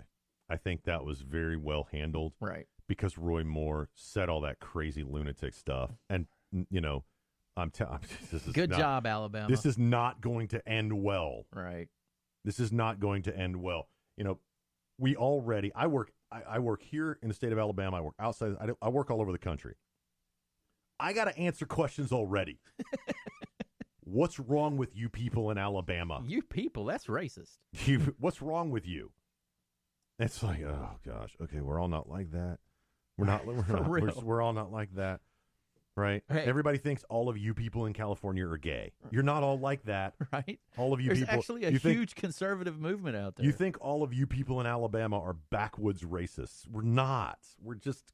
Oh my God, you know, my funny Roy story. Moore. My father was raised in Chicago and lived in Chicago his whole life, and he moved down here because he joined the ministry, and he was asked to come be a pastor at a church down here. Mm-hmm. He was scared to his boots, and he told his family members, "What if they string me up when I get down there?" Because his whole life he was told that that's all we did down here. Yeah, the stereotype is, you know, but it goes both ways. However, we now have a senatorial candidate that did all that. Right. From his ideology. I'm not going to defend it. No. I'm not going to defend Roy Moore and the lunatic stuff that he has said. I'm not going to do it. Why? Because I have what's called integrity. Right. And if he said that stuff, you know, riding his horse to the polling place. Okay, great. It's a great photo op, Right. Roy. That's all it was. How about we not run on our Christianity and we run on our policy? That's what I want. That's what I wanted from the president. It's what I want from our politicians. Run on what policy? Our local representative, Gary Palmer. Love him. Love the guy. I was with him the other night. He's the guy who runs on policies, smartest policy guy. Yep. Still dodges my questions because I'm, every time I'm in a room. He was sitting next to me one day and he goes, "Gene, I got to speak next. Are you going to ask me a question?" See, I did. I just called myself Gene. Are you going to ask me a question? I said, "Yeah." He goes, ugh. That's what he did. I said, yeah, because I ask him hard questions. Why? Because I want the answers. Huh. You know, why? You know, if you want to repeal Obamacare, you're in the House of Representatives. Defund it. Yep. It's not difficult. At least it doesn't seem that difficult. So how am I supposed to cast a vote for a person I totally disagree with? I certainly am not going to cast a vote for Doug Jones, the Democrat. What? I don't want to cast a vote for the gun-toting, horseback-riding lunatic. Run on policy. Now, I guarantee you the big Republicans are going to, hey, they got the same question. They got the same problem. Right. What do we do? What do we do? And he's just sitting back smiling because now they have to support him. Okay, moving on. Taxes. Yes. A lot of good stuff came out this week about taxes. We'll start with what the president had to say on comprehensive tax reform. Or we'll click a button, then we'll talk about to the president about comprehensive tax reform. Thank you very much. You're welcome. You just want massive tax cuts. That's what you want. Yes, that's what we want. That's what everybody That's wants. the only reason you're going so wild. I love how he's just like, you just want massive tax cuts. We're going to cut taxes for the middle class, make the tax code simpler and more fair for everyday Americans, and we are going to bring back the jobs and wealth that have left our country, and most people thought left our country for good. All right, so I'm just going to pause it there. Already he's saying we're going to make it simple. We're going to simplify the tax code.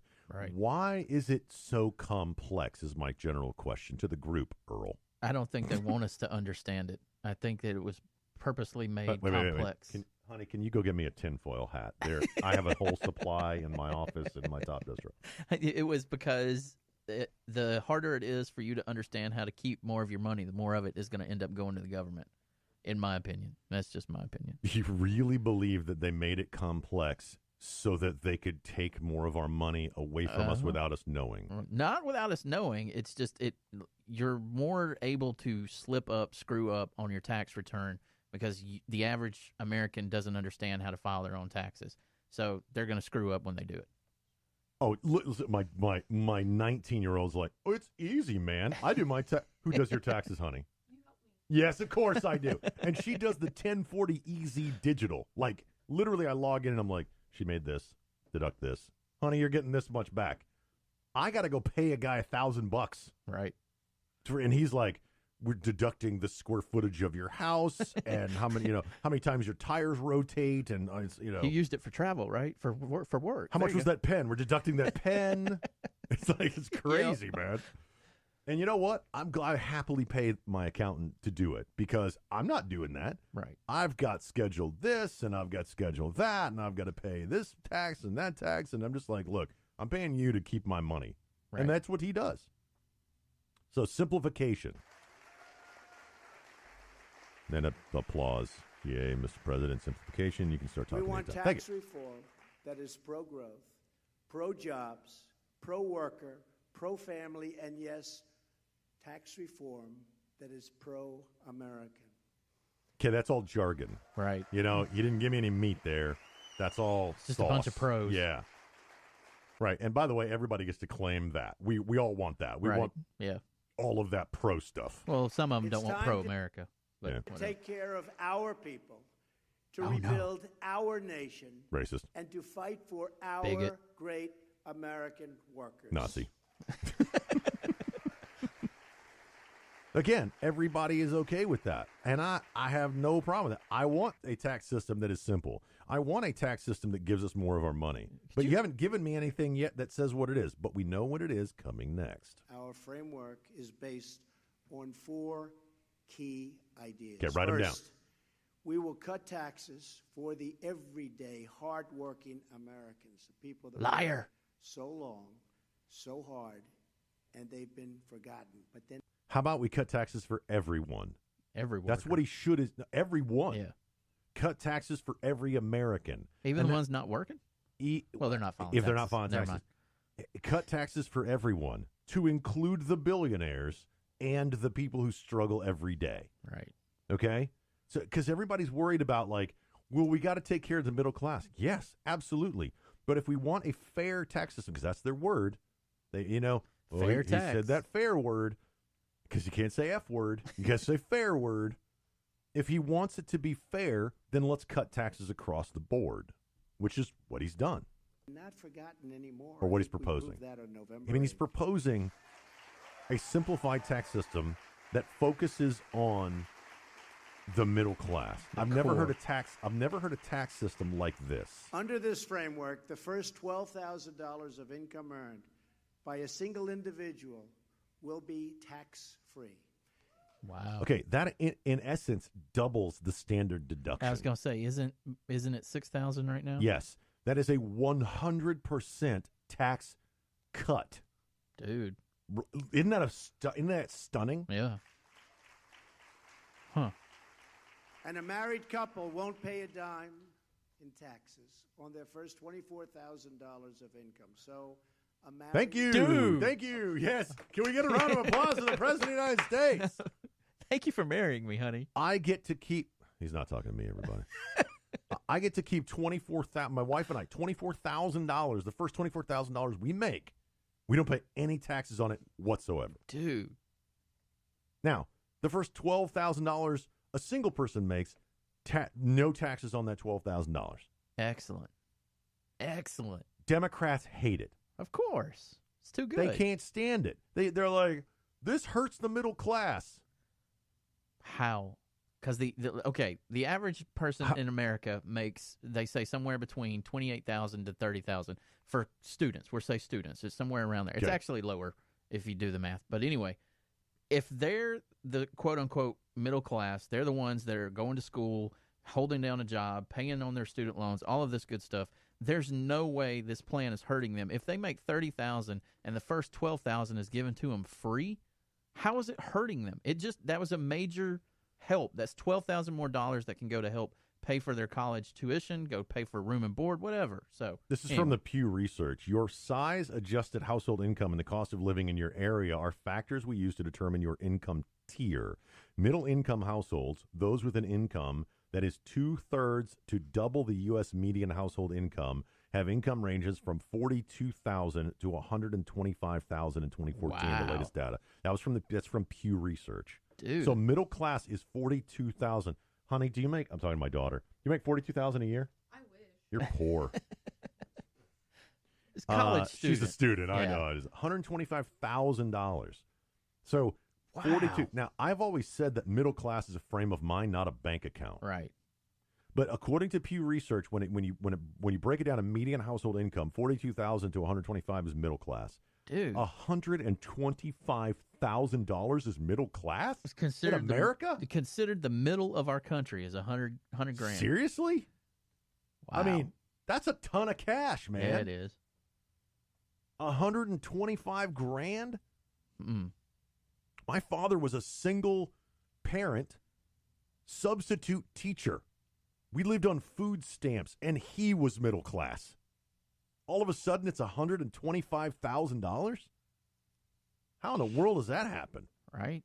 I guess inflation in general, because, back in the day, my dad was 72, so he remembers when a pack of cigarettes was 25 cents and a gallon of gas is 15 cents. Go to the picture show for a nickel. Yeah, he don't talk like that. But he probably remembers that, though. Yeah. I remember when cigarettes were like $2. He remembers when they were 25 cents and a gallon of gas was 15 cents. Could go watch a talkie and see a cartoon in a war film. There's moving pictures. Moving pictures. Oh, I canceled the president. I just really screwed up Our there. framework is based. Yeah, we're going to have to talk over that because I just stopped that audio clip. 42,000 to 125,000 considered middle class. That's like, I had to do the math. That's 10 grand plus a month if you're 125,000. Gross. No, Right. it's gross. That's Still. average adjusted, but it's based on median income. So he's already talking about simplification. Now, he goes on to talk about how does he simplify the tax code. Right now, there are 7 tax brackets, right? Right. And by the way, every president does this. Every president rolls up. They're going to make some adjustments to the tax system. President Trump is proposing that we reduce that to 3, 12, 25, and 35. Yes. Let me see where we're at. Couple won't pay a dime. All right. in taxes on their first $24,000. of income. When we could see a talkie for a nickel and still get popcorn and have a penny left over, shiny penny. Spend their money on their family, on their children. Yes, on thank what you. they have I to can do. spend my money on whatever I want. So much better. In other words, more income. It's like, Which usually ends up being spent on I'm your waiting kids for anyway. him to right in the middle of this to be like, it's going to be huge. It's an island in the middle, surrounded by water. For more people will be taxed at a rate of 0. Yes, let's get another round of applause for not paying taxes. Yeah. 42% of the population of this country already doesn't pay taxes. I know, and that's sickening. Now, is that taxpayer, is that people who have a job, 42%, or is that total population? Because, when my kids were 6, they didn't were paying taxes. Right. My wife has 0 income because I'm the sole earner in my family, but she works her tail off for not having a job. I think they apply that to the unemployed specifically. At this 0% rate, So we already got 2, right? Right. Simplification, and he's doubled your deduction. How can this be bad? taxable income will be subject to just 3 tax rates of 12%, 3. 25%, and 35%. Jonathan Blanton and his wife Jamie. How did we get into from Greentown Jonathan? are here with Okay, good. I don't know why that audio clip is in there. I was supposed to cut that out. So he goes on to talk about we're going to get rid of the death tax, Excellent. which by the way, yeah, I agree with that as well. If you leave an asset to your children of $5 million or more, they tax that so that you can leave it to your children. Right. Now, that doesn't apply to you, me, and everybody else because we don't have $5 million in the bank. Not anywhere close. I could just sit here for the next 30 minutes and tell you how much money I don't have in the bank. Right. But they're like, well, that just helps the... those caring. Oh, yeah, he's talking about old people now. And they get a $500 tax credit if you're taking care of an elderly family member. So they're getting rid of that death tax is a tax on money and asset that has already been taxed. I'm fairly certain you can't double tax something. Right. There is no, I didn't buy a product and I'm paying taxes on it. Right? Right. I'm paying with money that's already been taxed. People have a problem with sales tax, but you have a choice whether to buy that or not. You don't have a choice whether to die or not. Right. And that only helps wealthy people. Right, but so it doesn't affect you at all. Yeah, because they're only focusing on the fact of the assets. Yeah. All you rich people get to keep more of your money. Uh-huh. We all get to keep more of our money. And then they're also getting rid of the alternative minimum tax. Which is fantastic. Absolutely. If you didn't know what the alternative minimum tax is, it's 2 different ways of how to calculate your taxable amount. You do it the normal way. Then for people, what is it, 125,000? I think it's 125 up. You have to calculate what's called an alternative minimum tax. So if you make $125,000 or more, you have to calculate the alternative minimum tax, which means if your accountant deducts everything and does all this other stuff, and that number is less than the alternative minimum tax, you pay the higher of the 2. Which is the most asinine thing I've ever experienced. So for people that make 6 figures, let's just say, they have to pay 2 different kinds of tax, whether it's on their income or it's alternative minimum tax. It makes no sense whatsoever, and it's simply a ploy to get more of your money. And those people tend to be middle class. 125,000, middle class. So they're not the rich that everybody thinks they are. And then they walk in and they're like, hey, we calculated your effective tax rate to be around 12%. You're going to have to pay, you've paid this so far quarterly or whatever, or you got to write a big check to the government. Have a nice day. Right. Or you get this stuff with the alternative minimum tax. And I like how they call it the alternative minimum tax, but it's actually the bigger of the 2. The maximum. Only government could call something the minimum tax, and you pay the higher of the 2. All right, let's see where he is. Other adult dependents will receive financial relief in the form of a $500 tax credit. Okay. All right, cool. Good. Keep going. And? We're doing everything we can to reduce the tax burden on you and your family. By eliminating tax breaks and loopholes, we will ensure that the benefits are focused on the middle class, the working men and women, not the highest income earners. Our framework includes our explicit commitment that tax reform will protect low-income and middle-income households, not the wealthy and well-connected. They can call me all they want. It's not going to. I wish I could call you all I want. Doing the right thing. In fact, we are eliminating most itemized deductions that primarily benefit the wealthiest taxpayers. We have also screwed, given Earl. Congress the flexibility to add an additional top rate on the very highest income earners to provide even more tax relief for working people. Now, this is the part Second, that our framework will make the tax code simple. Okay, we already talked about that. That's the part that Rush Limbaugh has a problem with. So he just said it's going to be 3 tax brackets, but he's leaving the door open to a 4th. Oh. See, that's where Rush Limbaugh says this is a populist, screw the rich, this is not a conservative policy. And I agree with Rush Limbaugh that, look, if you propose 3, right, you're dropping it from 38 to 35, let it be 3. Oh, no. Except for those super rich people, we're gonna soak them a little bit more. That's what Rush is talking about when he says we don't like this a populist plan. I have no problem with the plan. By the way, when I'm at the $100 million mark, right, if I ever get to the $100 million mark, again, I don't need $100 million. I don't. I'm not going to give it all away, and if I do, it's not going to be to the government. It's going to be to some organization that feeds children. Right. Again, I keep saying this all the time. I'd be the poorest billionaire ever. Zuckerberg, why are you not feeding the entire state of California? That's my question. Bill Gates, how can you sleep at night with your $85 billion in assets? Wait a minute. How can Bill Gates sleep at night with his $85 billion and children in Washington State go to sleep hungry? He donates every I understand. Every 2 years, half of his. I understand. Earnings. I'm talking about me. I'm asking that question. That's what I would do if I had $85 billion. I'd be the poorest think billionaire about how ever. much he's actually donated, because every lot. year or two he cuts his hand in half. And He's look donated who he like donates 100. it to. Right, that's what I was going to say. Still. Do you know why the Mormon Church is so stinking big and powerful? Because Bill Gates, the Mormon. But I mean, would you not give it to a little bit to your religion of choice? Yeah, that's fine. I'd have no problem. I'm not criticizing him for it. I'm simply saying you need to check your facts. Do you know why Bill and Melinda Gates Foundation supports NPR? Do you know why the Bill and Melinda Gates Foundation supports every liberal ideology and group that's out there? Including and yet it's population and yet it's the Koch brothers who are the Republicans, these conservative Koch brothers giving their money to organizations to counter all these liberal millionaires and billionaires. It sounds like politics. I can only speak for me. I can only speak for me, and I do. Okay, when I get to that level, okay, I got a 4th tax break. But don't lie to me about it until there's 3. Right. And that's what Rush is talking about. But the rest of it, tax simplification, doubling your deduction.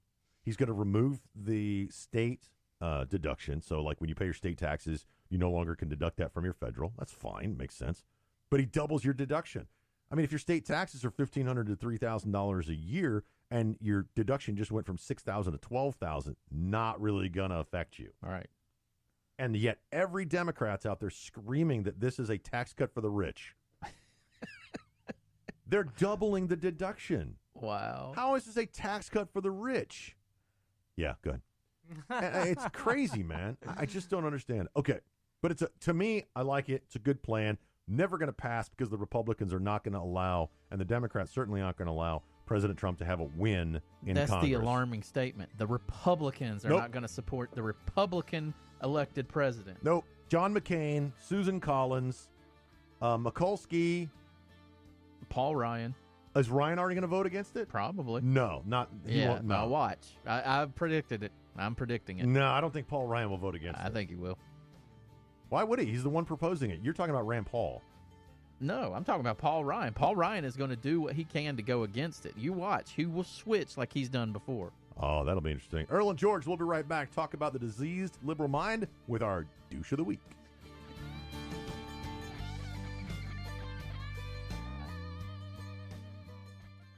Adopt US Kids presents Multiple Choice Parenting. You're bringing your daughter to a pop concert. Do you A, wear earplugs? Isn't this fun, Dad? I have a soft pretzel. Or B, just roll with it? Justin, are we I love you, Justin. I love you. You don't have to be perfect to be a perfect parent. Teens in foster care will love you just the same. For more information on adoption, visit adoptuskids.org. A message from the U.S. Department of Health and Human Services, Adopt U.S. Kids, and the Ad Council. Hey, Dr. Phil here. You know, I help people solve difficult problems every day, but one problem has me stumped: childhood hunger. Nearly 16 million children in America struggle with it. Luckily, the Feeding America network of local food banks collects surplus food, giving hope to hungry children and their families. But they need your help. Join me in supporting Feeding America and your local food bank at feedingamerica.org. Brought to you by Feeding America and the Ad Council. I'm Paul George of the Indiana Pacers. When I was 6, my days were spent playing basketball. When I was 6, my dream was to make it to the NBA. When I was 6, my mom had a stroke. So I want you to learn to spot a stroke fast. F-A-S-T. F, face drooping. A, arm weakness. S, speech difficulty. T, time to call 911. I'm Paul George. Spot a stroke fast. Visit strokeassociation.org. Brought to you by the American Stroke Association and the Ad Council. Mama always said God made dirt and dirt don't hurt. You're listening to Earl and George. Coming up in just a minute, our douche of the week on Earl and George. How many candidates do you have this week, Earl? 3, 4. 4. I just added one. But before we do that, we're going to talk about the... do you have one, Mr. Producer? You do? I do. And it's not a token douche. You're sure it's not. But I don't even know what I was going to say there. I'm kind of trying to... I'm logging to Spreaker. Get rid of that. Bye, Spreaker. Bye. Okay. Bye. We're going to talk about the diseased liberal mind, and I think this is going to be one of the longest clips we've ever played on the Earl and George show. Now, let me set the stage here. This is UC Riverside, University of California, Riverside, and everybody knows that free speech in California is basically dead. Yep. By the way, so's the guy that I walked past in the street the other day. Did you see the picture? Did I send you the picture? Wait. Yeah. What? There was a guy literally dying in the street. Wow. Holy cow. Was he homeless or Yeah, what? homeless guy. He was in the streets, blocked traffic, and they called the 911 and so on, but nobody would touch him. Really? Way to go, California. Nobody would touch him. I was like, are y'all going to help that guy? And he's like, ugh. And they're like, look, we have no rubber gloves. We have nothing. We've called 911. Okay, wait. Yeah. Can I say something? Like in what was it, like Rome or whatever? Like people, I think OCD is not maybe not man-made, but it's just the progression. I think it meant to happen because if you think about it, how did we? Well, no, because you're saying about the gloves and them being dirty. Because back in the day, they used to have sponges to wipe your butt with in public bathrooms. Wow, how did we get there? Just let the magic happen. But you know what I mean? So like people weren't OCD back then, but now they're like it's a homeless dying person. And they're Should we have wiped his butt with a sponge? Is that no? But you get what I'm saying because they're having OCD, kind of like they're like, oh, we don't want to touch him because he's nasty and all this. No, we don't want to touch him because he's probably has AIDS. Well, it doesn't matter. Or whatever. But still, like, I think people back then are gonna like be like, they're gonna wipe their butt with the same sponge somebody else just wiped. So I'm pretty sure they're not gonna care. I have no idea what just happened. I literally just are we in a parallel universe? I was something? listening until the butt wiping, and then I was like, okay. Excellent point, Mr. Producer. But Thank you very much for that. Still valid. I have no idea. We're going to spend the next hour talking about what he just said. I have no idea what he said. I think you're trying to make the thing is like people back in the day didn't have a problem with that. Exist. And now we won't touch a guy because he's dirty. Is that what you're saying? Kind of, yeah. In California, they don't. He might have a needle in his pocket. Right. Like it's it's crazy, man. They don't do any of that stuff. So anyway, I totally forgot all of that. So UC Riverside is one of those crazy liberal California colleges. They're all like that. And if you're a conservative on a college campus these days, you're a marked individual with a target on your back. Yep. So this guy was at a rally. There was a convention at UC Riverside, and he and several other people from a group, right, show up, and he is a conservative, and he's wearing a "Make America Great Again" hat, the red, white lettering. Everybody knows what they look like. One of the other attendants snatched the hat off of his head. Yep. and said he's not allowed to wear the hat. Because she's the authority. Because she's offended. Now, we edited this as best we could. Right. Here is, he took out his phone and started recording. Here is the exchange between the two. You stole my property, my Make America Great Again hat. Look at the kind of he's wearing. Look it. What, you're going to turn it into student life? What So the she hell is goes your into the problem? student life building. Hey, y'all. So this guy thought it would be a good idea to go into the conference With my wearing this freedom of fucking speech, hat. with my freedom of speech, she took my hat. Wearing this this belongs hat. to me. Immediately, the people at Student Life went, oh, geez. Yeah. The whole body language changed. And they're just like, they were like, hey. Yeah, like, really? You're bringing this in? I guarantee you nobody in Student Life is like, the conservative guy's right, give him his property back. But begrudgingly. Right. Let's continue. Give it back to me. It belongs to me. This belongs to me. I bought it, and she took it from me. It is mine. Now, he sounds kind of petty, but he's trying to make a point. And the student council guy, you can hear him. He says agrees. it's See, his look property. at the kind of he's wearing. You know what this represents? This represents genocide. How does a Make America Great Again hat represent genocide? The hat. Really? Yeah. And then he says, I understand. Genocide of a bunch of people. Wait, you gotta hear this. This is great. Really, look at the kind of Hang on. he's wearing. You know what this represents? This represents genocide. I understand. Genocide of a bunch of people. A bunch Yeah. of people. Genocide of a bunch of people. Thank you. So being great is genocide. Well, the hat represents genocide of a bunch of people. That says "Make America Great." It's as dumb as saying it's an island surrounded by water. Which, by the way, I had to look up so that I could refamiliarize myself with the exact definition of genocide, and they've actually changed it unless you look for it under the dictionary. Yeah, They've been doing that with everything else, If too. you Really? quote unquote Google it, then the first thing that comes up is the deliberate killing of a large group of people, especially those of a particular ethnic group or nation. But if you actually go to Webster's dictionary, it is the deliberate and systematic destruction of a racial, political, or cultural group. Again, how does a hat represent genocide? And look at what he's wearing in front of a group of people. Look it. He's not allowed to wear what he wants to wear now. She wants to control what he says, what he thinks, and what he wears. Mine. This is mine. And all he wants is, he His said, hat. it's my hat. It's mine. You stole my hat. Yeah, if it was a Do Che not hat, they wouldn't be take acting a this Right, way. guy's property that is legally theirs in this country. Man, your laws. That's Whoa. That's what pissed me off the most. F your laws.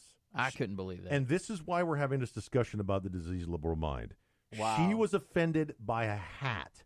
Now, at that moment when she was offended, Why? everything What's the matter with people? Everything went out the window. Laws didn't matter. The right and wrong didn't matter. Free speech of everybody else did. Nothing around her and no one around her mattered Over a hat. except herself. Right. It is the most narcissistic belief ever. I am offended, therefore I am entitled to do whatever I deem necessary to stop you from offending me. That's why Antifa carries baseball bats. That's why they try to stop conservative speech. It's all about them. I've determined that you have offended me, so no matter what I do, I'm justified. I can tear down statues, I can physically assault you, and I can steal your property. All right? Then get Do you out. have any conscience? Yes, I do. You do? Yes, and I do. Really? And that's Now, here's the sick part. She tries to define her own actions as in defense of others. why you go in there Yes, wearing this That's hat. precisely why. Because you have a conscience. Yes. Look. She stole This my guy- hat. this She guy stole went my up hat. there- I was walking around. No, let me tell you I was something. walking Most around of the- and she went and took the hat off of my head. of the groups in this campus. It does not most matter. of the groups I on have this a campus freedom of speech are- to wear this hat. Your freedom of speech is genocide, homeboy. Wow. Your Homeboy. freedom of speech is genocide, homeboy. Homeboy. Let me say that again. Your freedom of speech is genocide. I don't think that's accurate. I don't think that's accurate either. But that's what her diseased liberal mind says. And once she has already made the connection that your free speech is genocide, she is Antifa. Yep. She is now justified to do whatever. Had she had a gun, she would have been justified to kill him. because his speech is genocide. In her mind, no matter what she does, protects other people. Yep. What if it's all just going to be massive Doesn't matter. genocide? Is that what you're trying to My freedom of speech allows me to wear that hat as much as I want. Now, remember, what does it represent? You don't know because it's all in her mind. Right. What does the flag represent to us? Evil. Oh, to her. That's where they're going. Yeah. What does the flag represent to us? And you are disrespecting the flag. We ask, and some of us demand, that you stop that behavior. It's the same moral equivalency. Your hat offends me because I say it's genocide. You must stop that behavior. You do not get to steal my property. I paid for that. I bought it. It is mine. It is mine. Give it back. You give it back. Are you people not going to do anything? She is stealing my property. And they're trying to figure out how to use the phone to call campus police. Look, I don't want to make a big thing out of this, but that is mine. Because it's so that is mine. That y'all are allowing people to wear this. You are allowing people to wear this. Have to. Clothes? Now she's talking to the school and saying, you're allowing people to wear this against what I'm offended by. It's disgusting. It's like wearing if someone wore a Che Guevara and I said, you need to take that off. Or if somebody wears a swastika, you need to take that off. Right. They would defend him all day long. If you carry around a Soviet flag, a hammer and sickle, you need to stop waving that flag. Have you ever seen the video of the guy? He goes to, I don't know where he goes. He's some school, and he's like doing a poll. Hey, so I'm just here to support ISIS. He's got an ISIS flag, and he's like, hey, hands, high five for ISIS. And people are like, man, good for what you're doing, man. Good for what you're doing. The next day, he goes back with an Israeli flag, and they're like, you can't do that on campus. You need to leave. Yeah. And she stole it from my head. The majority people of color in this campus, and you let people walk around and wear this. No. So now it's about race. Now it's about the majority of people. Notice that she's not talking about the rights of the individual. It's the rights of the majority and how they're offended because she's offended. Look at this. Let's calm down. Make America great again. It was never great. Never. Okay. Then why are you here? What is your problem with making America great if it was never great? If you believe America was never great, didn't you just say, Earl? Then why are you here? Yeah. If it's, then why did you even come here? Because it's your country. I'm guessing it's worse. Nobody's forcing you to stay here. Yeah, whatever. This is a 9-minute clip. We've got 3 minutes. We got to get to the douche of the week. Please go out to Earl and George. The video's on there. Is the clean version on there? No, not yet. It's Facebook. Yeah, Go I'll put listen it on to there. this F-bomb laced rant. By the way, if you haven't heard enough cursing, just go listen to this video on Facebook. It's out everywhere. But obviously, that was a lot of beeps. Very quick. No matter what she has decided, everything else is irrelevant to her pain. Yep. This is where we're going, and it's only going to get worse. It's only going to get worse. The next thing will be, I murdered him because I was offended by him. Yeah. I'm telling you, America, that's where we're going. Douche of the week, quickly, Mr. Producer. All right. Let me pull it up real quick because I watched Douche of the week, very quick, Earl. I've got Valerie Plame, a former CIA operations officer, who said American Jews are driving America's wars. I've got the national media because Steven Crowder went undercover with Antifa. This was excellent, and he was able to find out that they were going to be using guns at the Ben Shapiro Free Speech Day in Berkeley, and the national media didn't want anything to do with it, even though he could authenticate the tape. And Leah Dunham, who is wanting to turn his wife, Secretary Clinton's book into a movie. The one of, why it didn't happen. She's wanting to turn that into a movie. Clinton's, yeah. And then I want to nominate George Takei for a token douche. What? Because he said, do you know where citizens are required to stand for the national anthem? North Korea. Wow. Okay, Mr. Producer. I got one. Rebecca Bedrow from Michigan, where she's pretty much denied the court. She has a court order to get her kids vaccinated, and she's like, no, I'm not doing it. How would the court force her to do that? Because it was a father and the mother, and they were agreed, and then the father changed his mind, went to the court, and the court said, you got to do it, and now she's like, no. I hate the precedents that Yeah, sets. that's going to set a bad precedence. Okay, my douche of the week is Cowboys owner Jerry Jones. I knew it. Because Jerry Jones has contradicted himself. He said, we're going to stand up for the national anthem, then had the entire team kneel. Yep. You kowtow to that kind of pressure. Jerry Jones, you're my nominee for douche of the week. We've got 1 minute. This is a tough one. Yep. Literally, George Takei really pissed me off. Yeah, the I'm George just going to go with that. George Takei, that was, North Korea, really? Come on. He's probably right. Right, but STFU, really? Yeah, to compare the two? Nice use of an acronym there, by the way. Congratulations, George Takei. Thank you guys so much for, by the way, other than the Douche of the Week trophy, we will give you a free trip to North Korea. It's a one-way ticket. Enjoy it there. You might have to stand up for the national anthem. It's Earl and George, Age Conservative Talk. Remember, go out and vote. You totally screwed me up with all the hand signals. It was like watching a gang sign in there. Go out to Facebook, like and share, spread the Spreaker around, download our mobile app. Thank you guys so much for the support. We'll see you next week. It's Earl and George, Age Conservative Talk. Get out there and do something nice for someone you don't know. Be blessed.